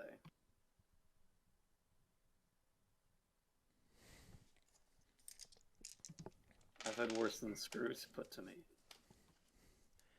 I bet you have. I bet you have. You see Sundown as you're sort of like turning away, like kind of look up and off to the side and begin nodding, sort of considering Cass. You can almost see the gears turning as you exit the scene. It's at this point that everyone becomes painfully aware of how hungry they are, or not, depending. Pix is good. Pix is good. Had that rack of lamb, my new heroine. Yeah, that good. Yeah, the rack of lamb, the like fucking the Chef Gordon Ramsay. What's the beef Wellington? Like the Big Mac from the 50s, just like the peak like meal. Whatever yours might be, like some like awesome portobello burger if you're vegan. Where it's like the portobello and you like let the portobello cap like marinate in like a little bit of like balsamic vinegar, little soy sauce, so it gets that like it picks up that like umami. Gosh, now I'm out of character hungry. If you're little racy, you're gonna throw in some gochujang because that like it's like cheating. It's gonna add some heat. It's gonna add some like some of that umami. So good. So whatever it is, it's that mixed with heroin, mixed with ambrosia. It was all of it. All at once, like it nurtured the soul. You didn't even know you needed it. Oh yeah, and it definitely is showing like Pix is. It's a bit like when a heroin user is like, she's nodding off, she's waving, she's got that euphoric look on her face as she's just, barely clinging to this package full of blood packs. So next up on the docket is the meeting with Sarah, which I suspect you'll go to alone. And the rest of the party needs to find their own way to satiate their blood.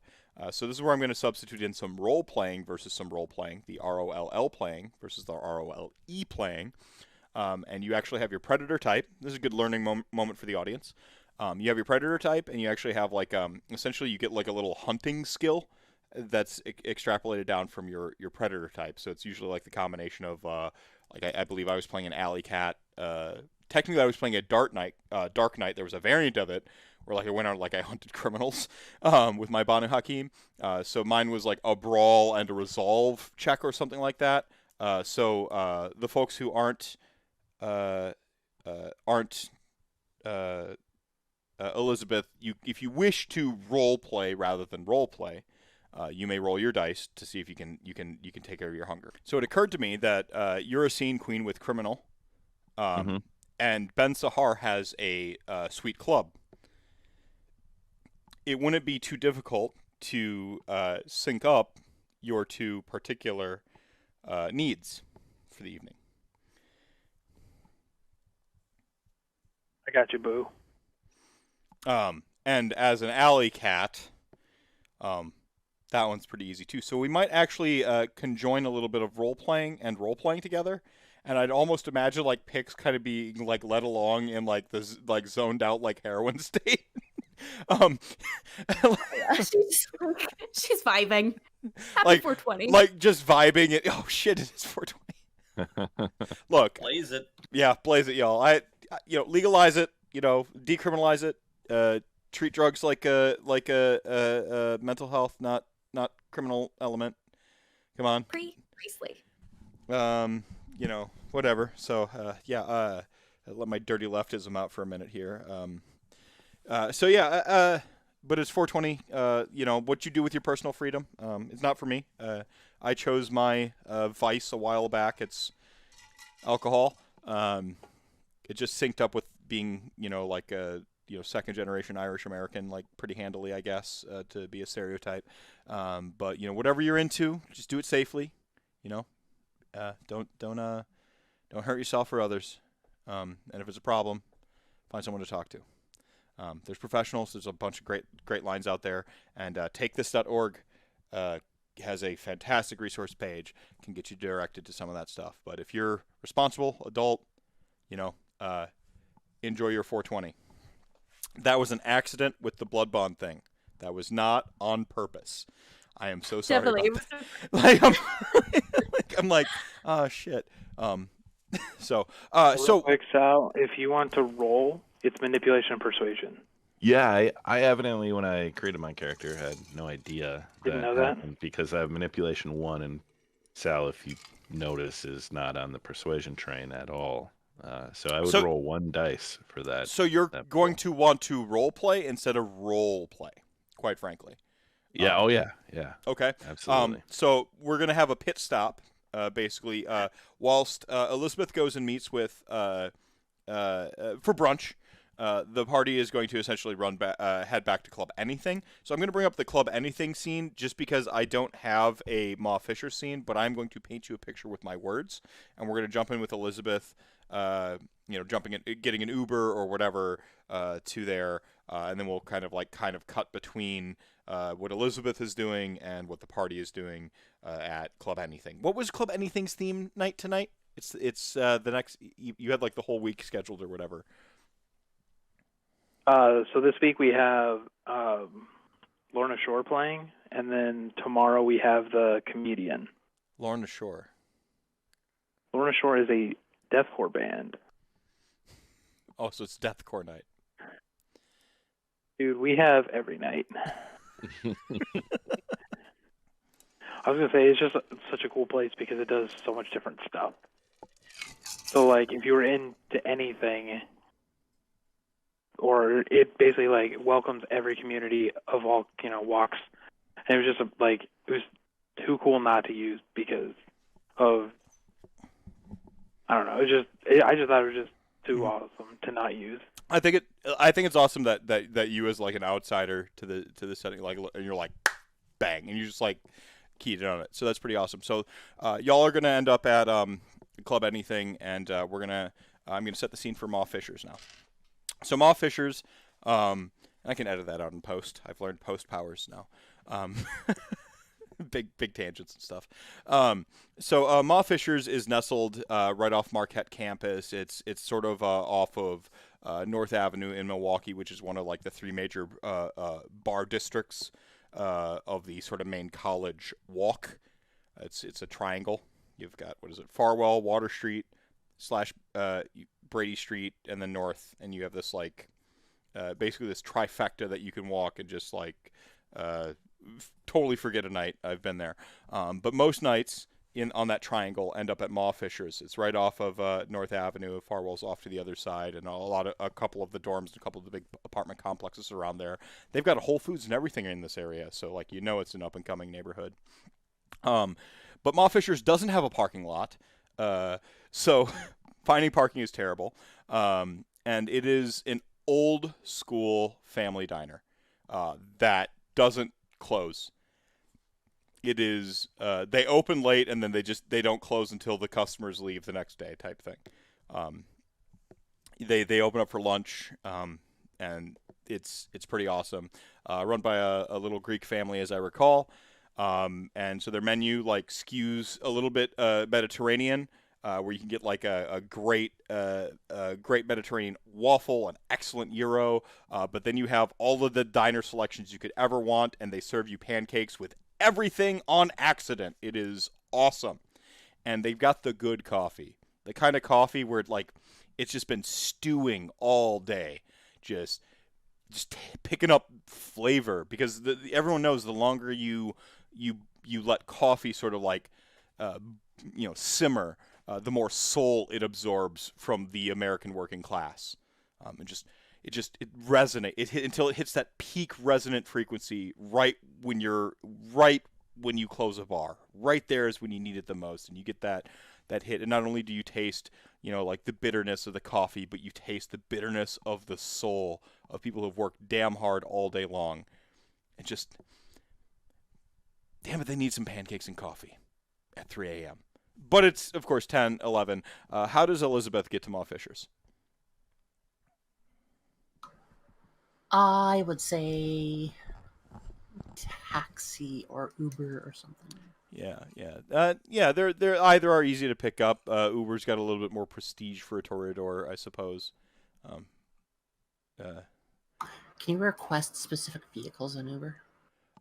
In Milwaukee by night, you can.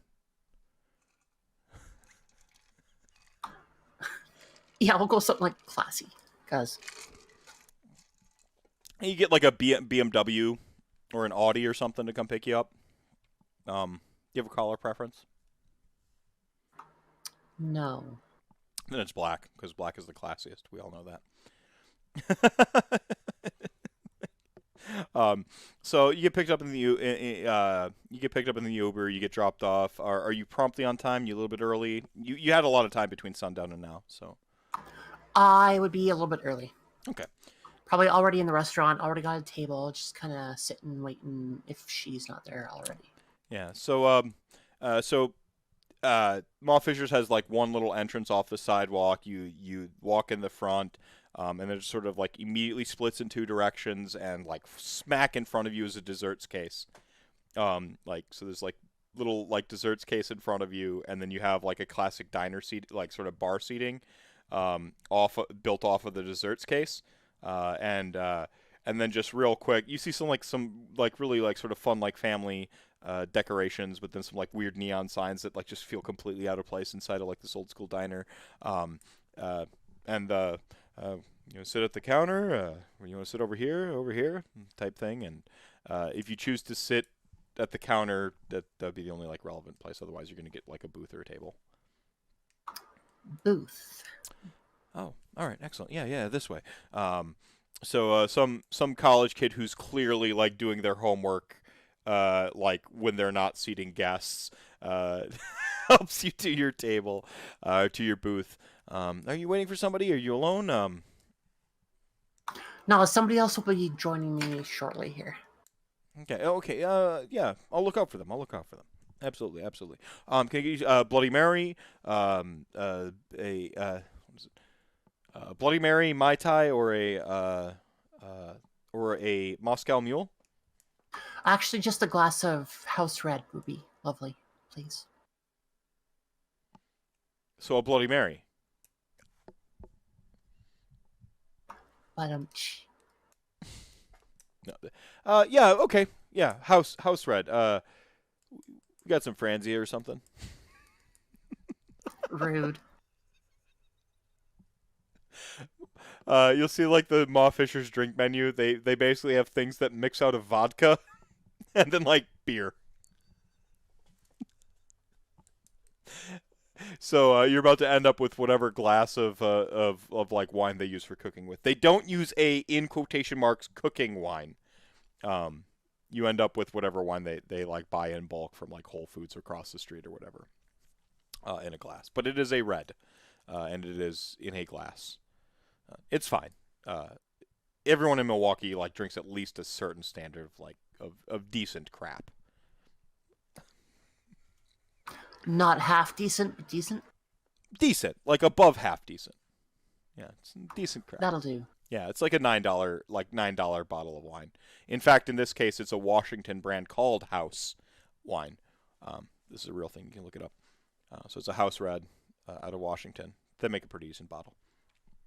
About $10. So it's you could do way worse. You've had way worse, and you're Toreador, so you can. I think you at this level you can imbibe, or you have 2 dice to blush a life type thing. Speaking of, you're around all these kind. No. Why don't you go ahead and the whole party's, except for Pix, the whole party's going to go ahead and roll their hunger for the evening. As you sort of like, we cut away to the rest of the party arriving at Club Anything as well, and being around all these kind. Cass got 4 successes on his alley cat.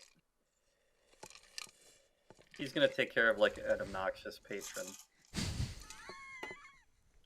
and he's not gonna roll willpower to kill, like to avoid killing him.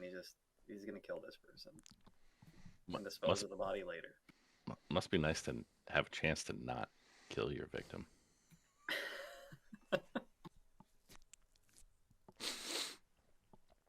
All right. This cicada thing is something else, man.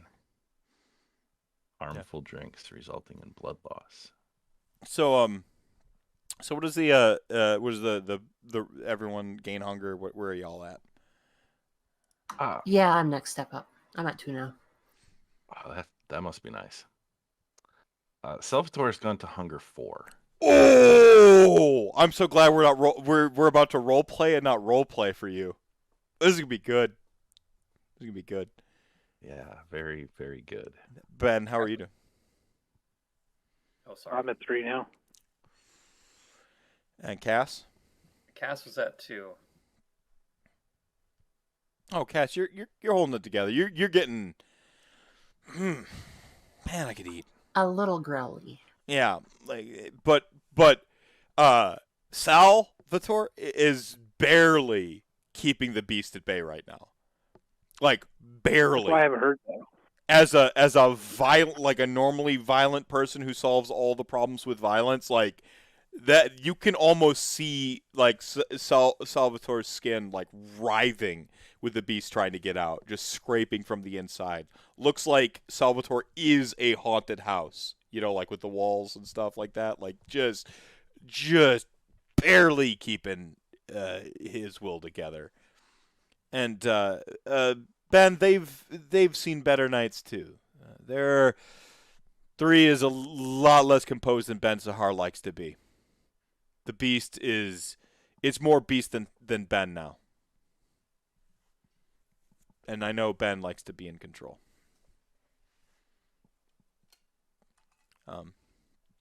So we'll get back to what's going on at Club Anything.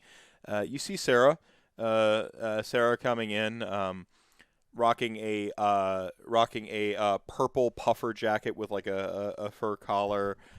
She's got the what would be the college uniform of the like UGG boots, leggings, stuff like that. She's dressed because she just knows that that second winter is coming. Her like dirty blonde hair is up in like a homemade knit cap and stuff like that.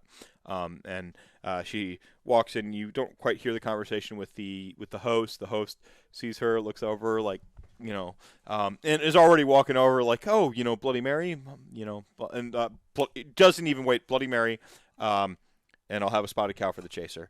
And there's a proper establishment, so you get a chaser beer with your Bloody Mary. And there's a spotted cow. Seems like you've been here before. I love Ma Fishers, she says. Oh man, whew. She's usually I'm the early one, she says, looking up at the clock on the wall. It says like 10:20.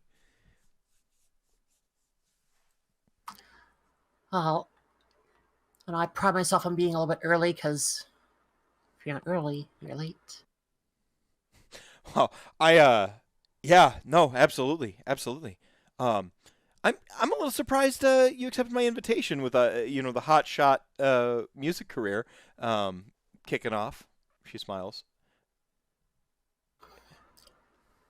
I find that hard to believe. I feel that we had a bit of a vibe going the other night. Maybe, yeah. Just a little. Yeah, a little bit. Yeah. The hostess comes over and like your wine and your Bloody Mary, you know, show up, and she you know, takes like a quick sip off of the straw. Like, they always get the spice right here. She smiles. Okay, Bloody Mary is what exactly? Is it like our Yeah, Caesar, but with tomato juice? Yes, that's right. Because Canada, so Bloody Mary is often tomato juice and vodka, and then like accoutrements. Like a little celery salt often on the rim of the glass, and then you'll usually have like a celery stalk. Personally, I hate celery unless it's cooked, so we've got a pickle sphere in here with a garnish of like olives, a pickled mushroom, and a chonk of thick cut bacon on the top, like sort of laid across the top, and so you have like snacks, which is like the best part about it, and like maybe like a pickled like asparagus in there next little to cheese cube. little maybe cheese cube. Yeah, it's Wisconsin, so you're gonna have sausage like or something, you're gonna have a cheese cube and a sausage. So it's like it's basically pickle juice and vodka with like a little Worcestershire sauce. Um, I do personally. I do a little bit of Dijon mustard in mine and a splash of the pickle juice itself. That's my secret. You're welcome. Try horseradish. Ooh. You're welcome. Ooh, yeah, because horseradish in places I'm using mustard, you're using horseradish. Nice. Yeah, so that's what that is. Cashew Tabasco. Yeah, a shot. You got to hit it with a shot of Tabasco, or I like Frank's Red Hot, because it's got more flavor than heat, and so you're getting that. Yeah, next time ditch the tomato juice and use clamato. Yeah, clamato juice, or like Mrs. T's, I believe is the brand, has a really good like pre-made mixer. So that's some good stuff. And then it's customary in Wisconsin that it comes with a tiny glass of beer. So I don't know about elsewhere, but so she's got her like little tiny glass of beer next to it, and she like takes a quick sip after. Yeah, sorry, Wisconsin. It's Wisconsin stuff, beer lore and alcohol lore. Wisconsin does two things: we drink and we work. Sometimes at the same time. Not so much anymore, but back in the day, I'm told yes. So I'll ask her how long she's been doing the radio DJ deal. This is my second year. They usually. I'm hoping to go into something more permanent in broadcast. But the proving grounds are the weekends, and the more inexperienced you are, the worse the time slot. And it turns out not a lot of people listen to radio noon to 1 p.m. But I do get to call the shots. I do get to pick what plays, which that's my favorite part. Oh, that's a bonus. Yeah, I had all these. I feel like I'm talking too much. I had all these like delusions, like of what a DJ would be. You'd spin the records, or you'd pick your music, and it's just a little bit different than I thought it would be. Well, is there a way that you can change that to make it be what you want it to be? Change the system? Yeah, that never works, does it? It's a man's world, she says, like lamenting and like hitting the straw again. Well, just need a good old-fashioned riot. That's right. That's right. Smash it all, right? Yeah, flip some tables. You don't look like you flip many tables. I've been known to flip a few in my day. So, like, I would picture like the small talk kind of going on for a little bit, and yeah, like Abby said, angry. Just kind of building a little more of that rapport. Trying to get a gauge of where she is, what she's looking for, what she's into. Kind of, I guess, really clicking into making that connection. She's I mean, I think there's a connection there. You do get a little bit of her like sort of youthful, sort of like riotous nature and wanting to. I mean, she's.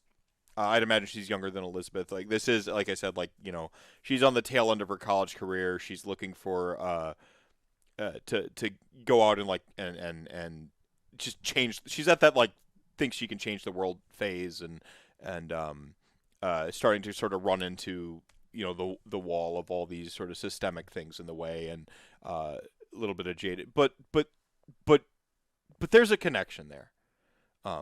You know, and she's as the longer the conversation has gone, the less the fandom has been there, and the more natural and the more human the conversation has become, for lack of a better word, human. Like the pageantry, the PR, all that stuff has started like fading away. She's very good at talking, but you catch her in these like sort of human moments and stuff. Yeah, to be honest, I'm at a bit of a loss as to how to progress this part. Yeah, go ahead. I was going to say, to like summarize what the intention is based upon my consensualist nature. Mm-hmm. I need permission to feed. Mm-hmm. So that would pretty much come down to either, I guess, being sly about it in certain situations or with certain organizations, or being forthright with what's going on. And I would take the more forthright way when I have that luxury. All right, so let me I'm going to let you role play a little bit, ROLL play a little bit. But I want to know like your intent, because she wants to make a night of it. Like this is pregame, you know, in Milwaukee, and then she asks it, like, she basically, like, the meal finished, she asks if you want to go to a bar. Like, after that, there's one right around the corner. If you look a little bit more classy, so she thinks you might like Von Trier's, and Von Trier's is like a whiskey bar that has like all of the vintages of whiskeys and wine. Like, they're super high class. Like, there's a back formerly smoking room where you go in and they like actually bring out the flights and stuff like that.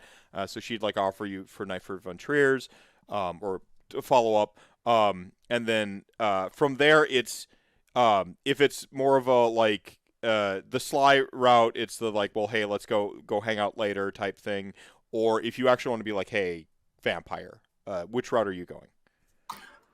The legit, hey, guess what? Fangs. All right. So we're gonna. I do like the whiskey bar kind of. Yeah, to ease into the fangs part. Yeah.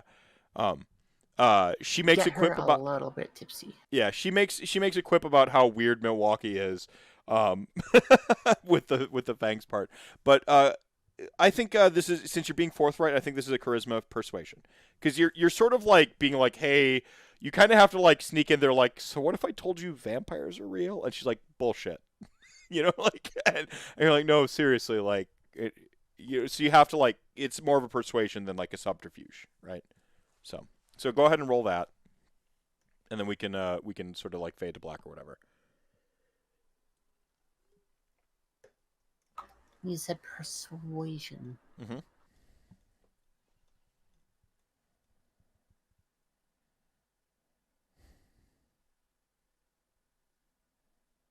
I wonder if I should boost that at all.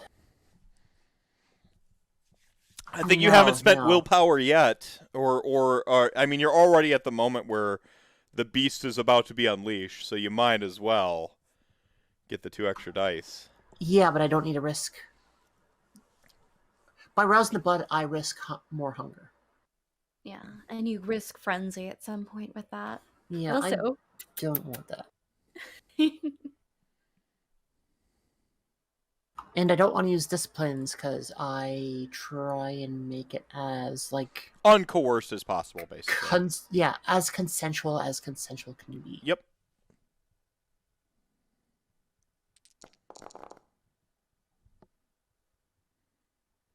All right. But I can use willpower to reroll those? Yep, you can use willpower to reroll two of the 3 dice there that were non-hungered. Well, you have 4 dice there. Yeah. 1 was hunger, though, so you can reroll 2 of those non-hunger dice. Yeah, let's see what this willpower thing does. I think it's a willpower check. Okay, let's ignore that one. So you get just a roll 2d10 or whatever.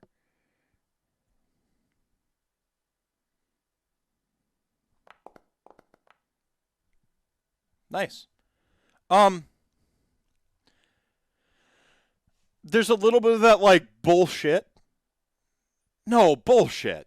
You know, like, it's the double bullshit. But you actually convince her of, like, the vampire stuff, and she's like... And she basically has one question from this. She's like, well, how long are you in town? Because, like, if this is going to be a thing, it's got to be a thing. One thing I want to do to help convince her is take her hand, put it on my cheek where it feels cold, although being outside could feel cold. But, like, Yeah. dead body cold's different than just... Yeah, no, it's true. Okay. Like, and we can cut back to anything from Club Anything from there. So, Later on, we will go to Club Anything. fantastic. All right. Bring your new girlfriend to Club Anything? Are you sure? I think Sarah can hold her own. She's met y'all once already. Oh God. Yeah, but that's before. Magnets. All right. So we're gonna cut Salvatore into. absolutely terrified her last time. Can't wait to see what happens this time. So we're going to cut into like 2 alleys over, yeah, Club Anything used to be the best, but now it sucks because there's new management, and they just cast like classic alley cat, just fucking drop the person, because Cass roleplayed with ROLL dice, and got like 4 successes or something like that, and you opted not kill them even though you had the opportunity, so okay, we'll come back to that later. I mean, Cass would like if there's anybody else around, he'd offer. Item. You know, people are hungry, but like this person isn't gonna live either way. So he's like, I think Cass drops somebody 2 alleyways away and has like a slight hijinks as they try to dispose of the body. What did that scene switch there? We go from the consensualist to like the harsh, like opposite, right? And then we're in the club where now we have a Salvatore who's barely containing themselves, and a Ben who's around their people. You of course see Tyler off to the side there. Just sort of I think Tyler's taking a prominent sort of space behind the bar, sort of working from one of those sort of prominent spaces that's house facing, keeping conversations, doing PR from behind the bar. So there's Tyler there, and the place is not as packed as you would like it on account of it being death metal. I'm sorry, it's a taste.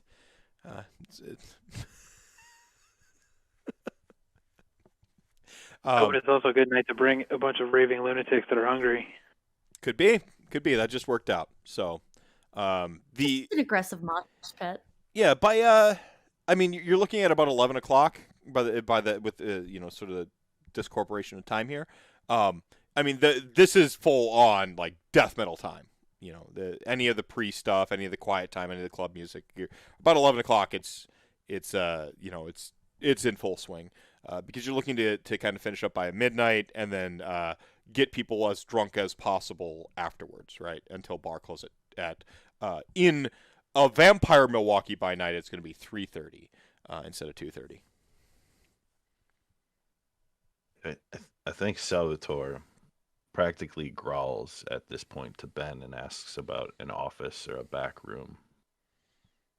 I'm going to go ahead and lead him up to my office, and as I'm going to my office, I'm going to tap one of the juniors that works for me. And when I mean junior, I mean like junior occultist, not junior like employee. And bring them with me because as part of our indoctrination and cult and workings, sometimes they just have to ritual bloodletting. It just happens.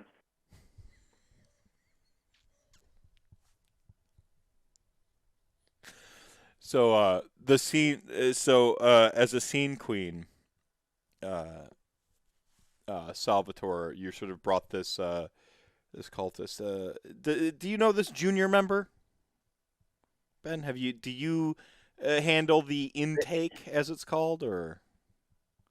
I have a couple people that help me bring in prospective members because generally the basis of the organization is we pick up either struggling students, strays, criminals, anybody that like needs a break, and I use my finance and social like clout to help get them in the door. So basically, all of my staff is one of these type of people, and so any prospective people like could be a bank robber, could be a whatever, any number of people that basically just need a break. And so this is going to be this person's initiation. I'm going to basically feed them to Salvatore, even though I know they're not going to live. All right, so Salvatore. They have a chance. They have a chance to live. That'll be a small one. Salvatore, I'm going to have you roll a luck check. 1d10. Is this the second time tonight? It is.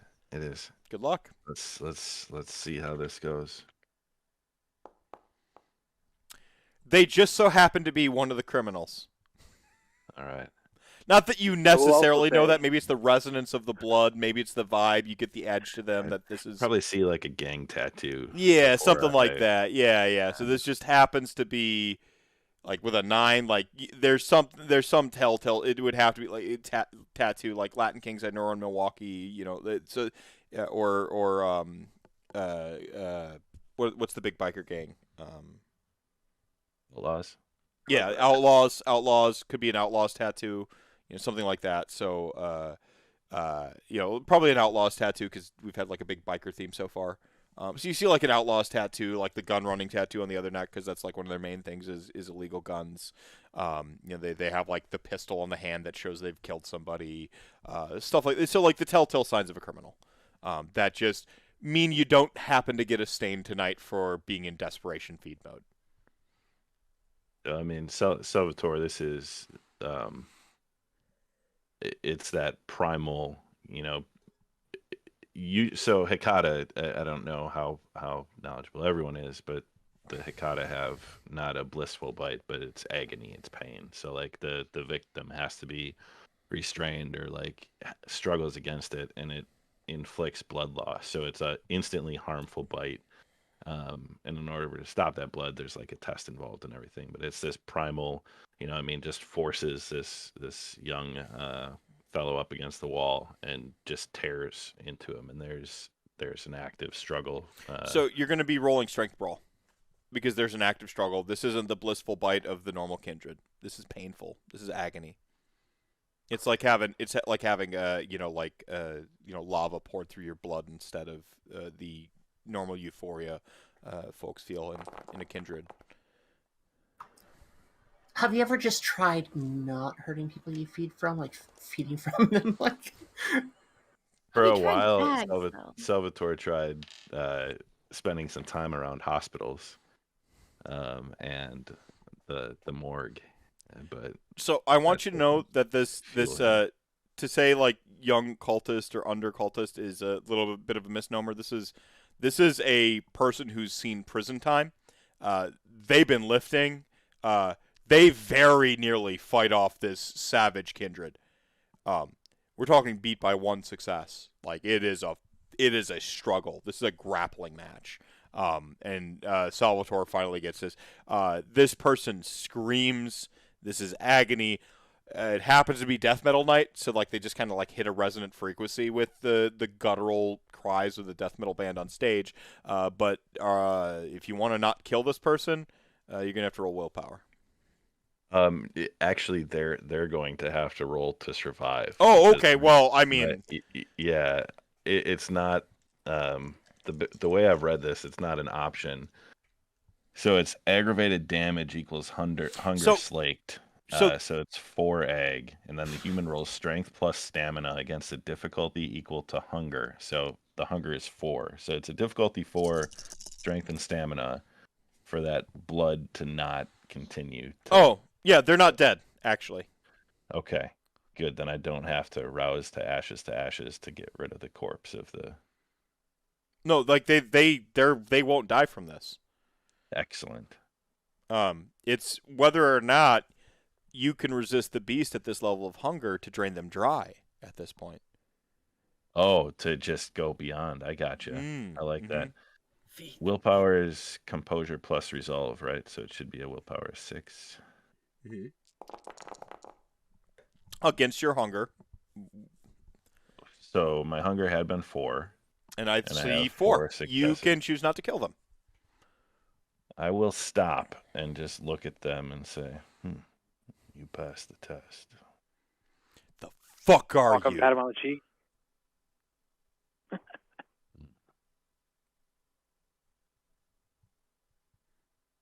Best friends for life.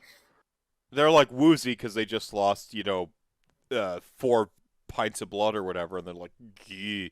So maybe they already had a little something in their system too to begin with. So maybe Salvatore's feeling a little something too. Alcohol, tertiarily certainly, and just like, the fuck are you? See, now the food's giving you a lip. It is.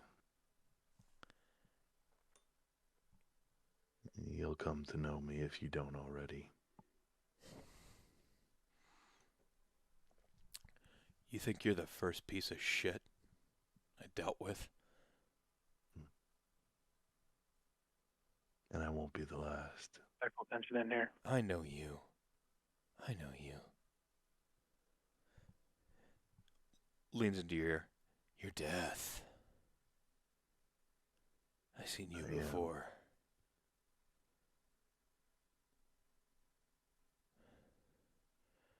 Then kill me. If you got it in you.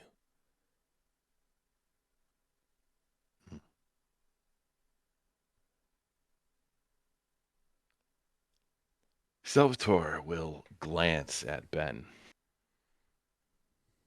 Because this is his establishment. And respect is incredibly important to Salvatore. From Ben's perspective, this initiate just survived a Hakata bite and like wrestling match, basically. Like, this was a struggle. This might be promotional material to Ben. Or tree material.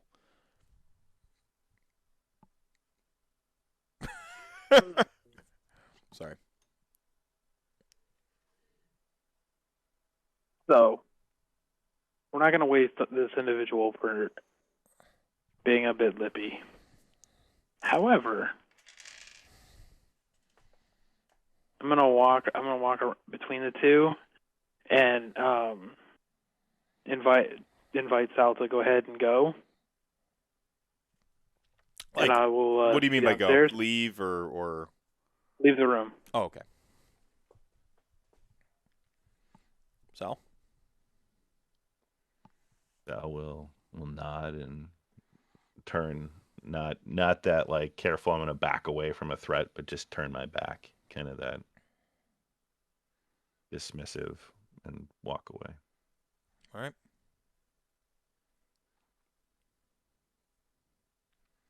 They said you was a cult, but you got death in your employ?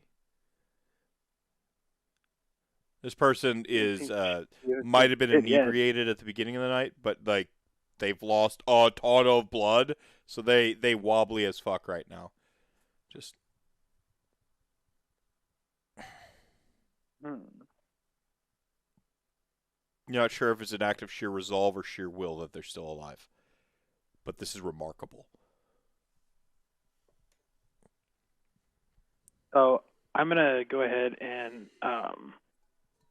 just pat him on the back and walk out. I have some thoughts that I want to use this person for later. You hear like your most prized possession in your office shatter as they collapse. Whatever it is, your favorite thing just got knocked down as they fell on top of it. Never mind. I'm kidding. I'm gonna go back in there. Yeah. No, they collapse. They're down, a few pints of blood. You don't have many of those to spare, and they're drunk to boot. So, and they just had a basically like a UFC cage wrestling fight, too, with ag damage and everything. This person, again, it's remarkable they survived. We're talking like 90th percentile here. when they hit the ground, I'm gonna go back in there, and I'm gonna go ahead and give them some vampire blood. Vitae. We're gonna have to You'll be fine in no time. We're gonna have to resolve the ghouling, I think, later. Well, that escalated quickly. Yeah, it did, right? All right, so I think that covers that.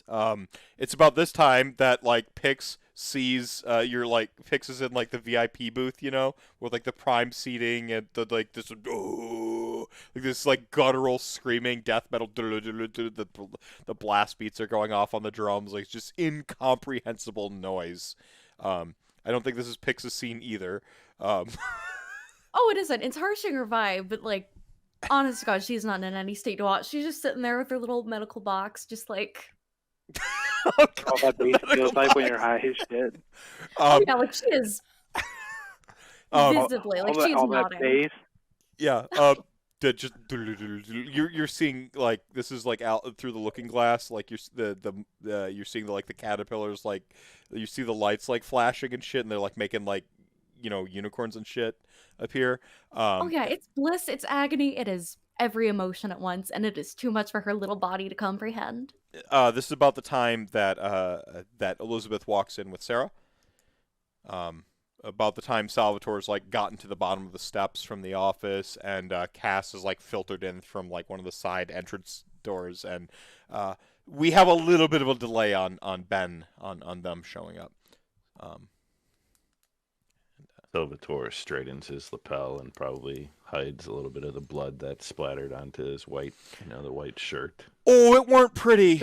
Like you look like you killed somebody. You can't hide it. You look like that was a battle. Okay? Like 3 successes on the resistance and then like the willpower roll off this person. That was a battle. That was some MMA shit. But I feel Wait, so good. Is that like the first combat roll that we've had this campaign? Basically. Well, no, actually Yeah. the first one was you browbeating the shit out of Sundown. Physical combat. Yes, it was. Yeah. 5 games in. All right. I don't want to count it as combat, but that was a physical altercation, yes. Yeah, struggle. Tail end of the 5th. Struggle. Mm-hmm. Yeah, heading into... Well, and yeah. more disheveled and probably some fair amount of blood. Salvatore just kind of saunters out onto the dance floor, looks around, and grunts, and walks over to sit next to Pix. This is noise. This is noise. Mm-hmm. Yeah, it's gonna be a very delayed reaction as he, harumphs next to her. And she's just, tapping on the top of the box. Sal, hey. You look like shit. You should see the other guy. I like that about you. You're so dry. Honestly, isn't everything kind of dry, though? Except for, like, what's in us. Right. You get it. I mean, you're not, like, you're dry on, like, not dry on the outside now, but, like, yeah. And she's just gonna nod out as this little cryptic statement just leaves her maw. Sarah's, I think y'all have reached the table. She's like, these are your friends from the other night? Yeah.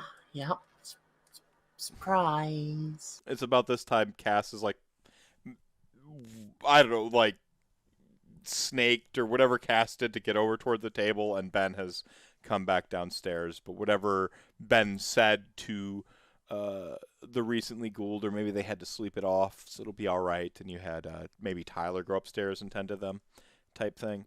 And Ben's sort of like making their way across the room. Guess we'll do a big one of these as he sits down. Full on like facing the sleeve of the jacket. Vix will return the what up, but she is just ragdolling about at this point. She is like toddler who needs a nap at the end of the night for sure. You think one of you can get her home? I have an appointment. Yeah, we can make sure that she gets home. You guys are such good friends. I love you guys. Little Bat's been doing too much flying. No. Hopefully that's not my thing. I'm not. That's it's Batty's thing, and she's just like she reaches into the wrong pocket for Batty, but she's just. Oh, Batty like flops out the other pocket. That's her job. I won't do the flying. Not her job.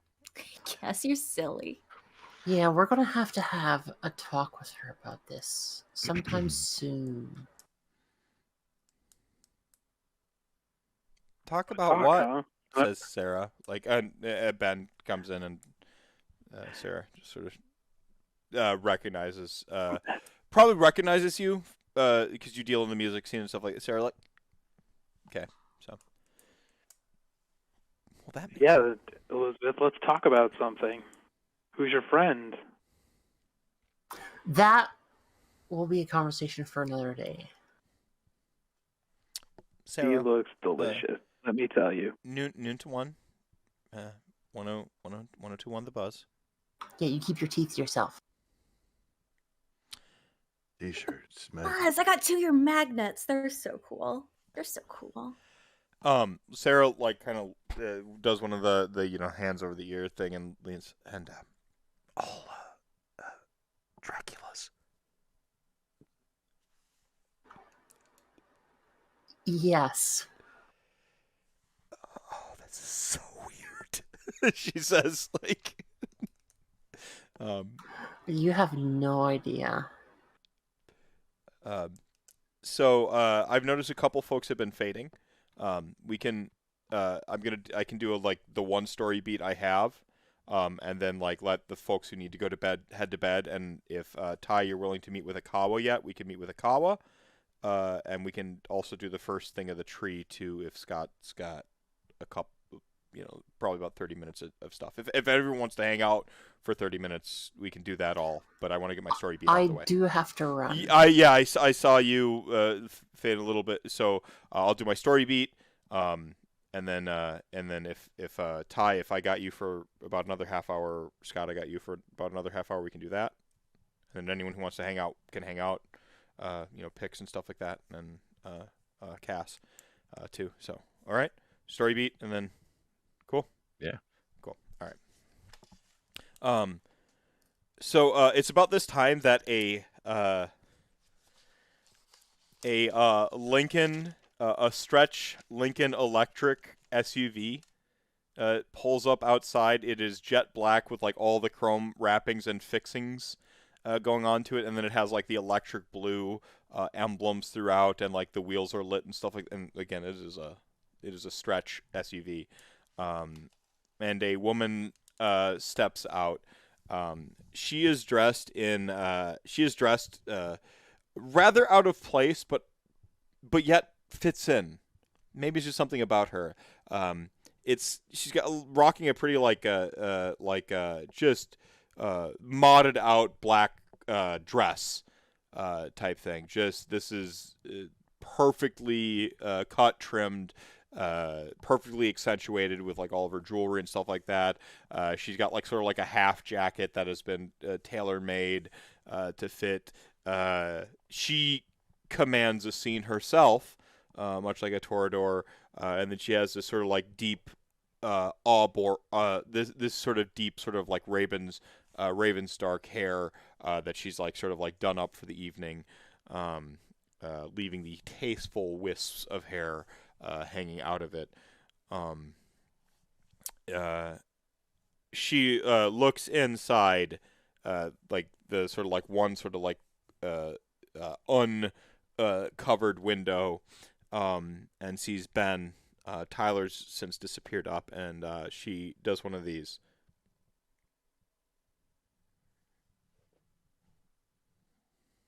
I just walk over to her like casually. Yeah, so you're leaving your bar and heading out to her Yeah. Does the Yeah. rest of the alleged tentative coterie follow? No, I do not. Okay. Pix is just, toddle after him. Okay.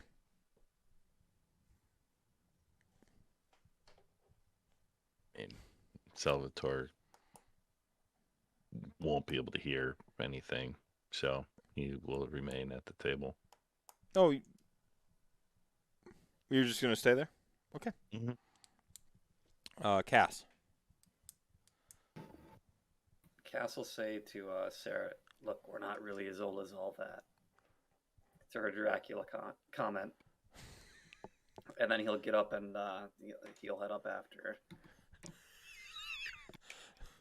Fantastic. I think he struck a nerve.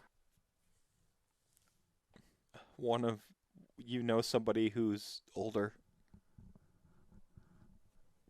I think it's their word, not ours. Yeah. All right, so y'all head out to this woman. She tosses the hand up. Abigail Winters. I bet Sahar and kiss the hand. Oh, seems there's somebody left in this town that yet has manners. Fantastic to see. Chicago sends its regards. Of course, I've already met with the prince, but I'm more interested in you and yours. You have poor taste. Most of them are pretty boring. No. This isn't a matter of taste, darling. This is a matter of happening. Sorry about her name being Abigail. It happened before. I'm like, me? Yeah.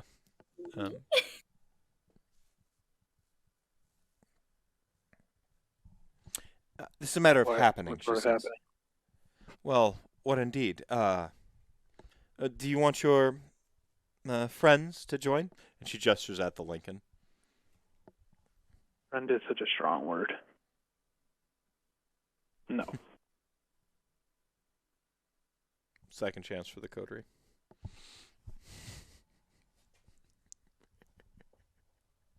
I mean, this is all going on outside right now, right? Right. Yeah, so I would have no idea what the heck's going on. Fair. And Salvatore is like. So we've got Cass. All right. Yeah, Salvatore sees the bar open and asks Elizabeth and Sarah, Either of you want a drink? No, I'm good. I had enough earlier on. I'll have several, says Sarah. Jaeger bomb, and a spotted cow, please. Shit, she's that age. Salvatore will go behind the bar and find the bottle of Jaeger, not understand what a Jaeger bomb is, and then find a 6-pack of spotted cow and bring that over. The whoever isn't Tyler right now that's like maintaining the bar goes to and just immediately just doesn't fuck with Salvatore. Well then, shall we? Someone comes and opens the doors on like the one side of this stretch Lincoln SUV for y'all, and Abigail sits on the one side of it, and Charlotte, you're not there, so if you want to, you can watch the VOD and catch back up, and you can head to bed if you need to, or do family stuffs. I will do that, but when I close this, it's going to screw up the overlay. Sorry, audience. Just listen to our voices, our words. They'll be good. All right. Good night, everybody. Peace. Good night. Bye. Good night, Charlotte.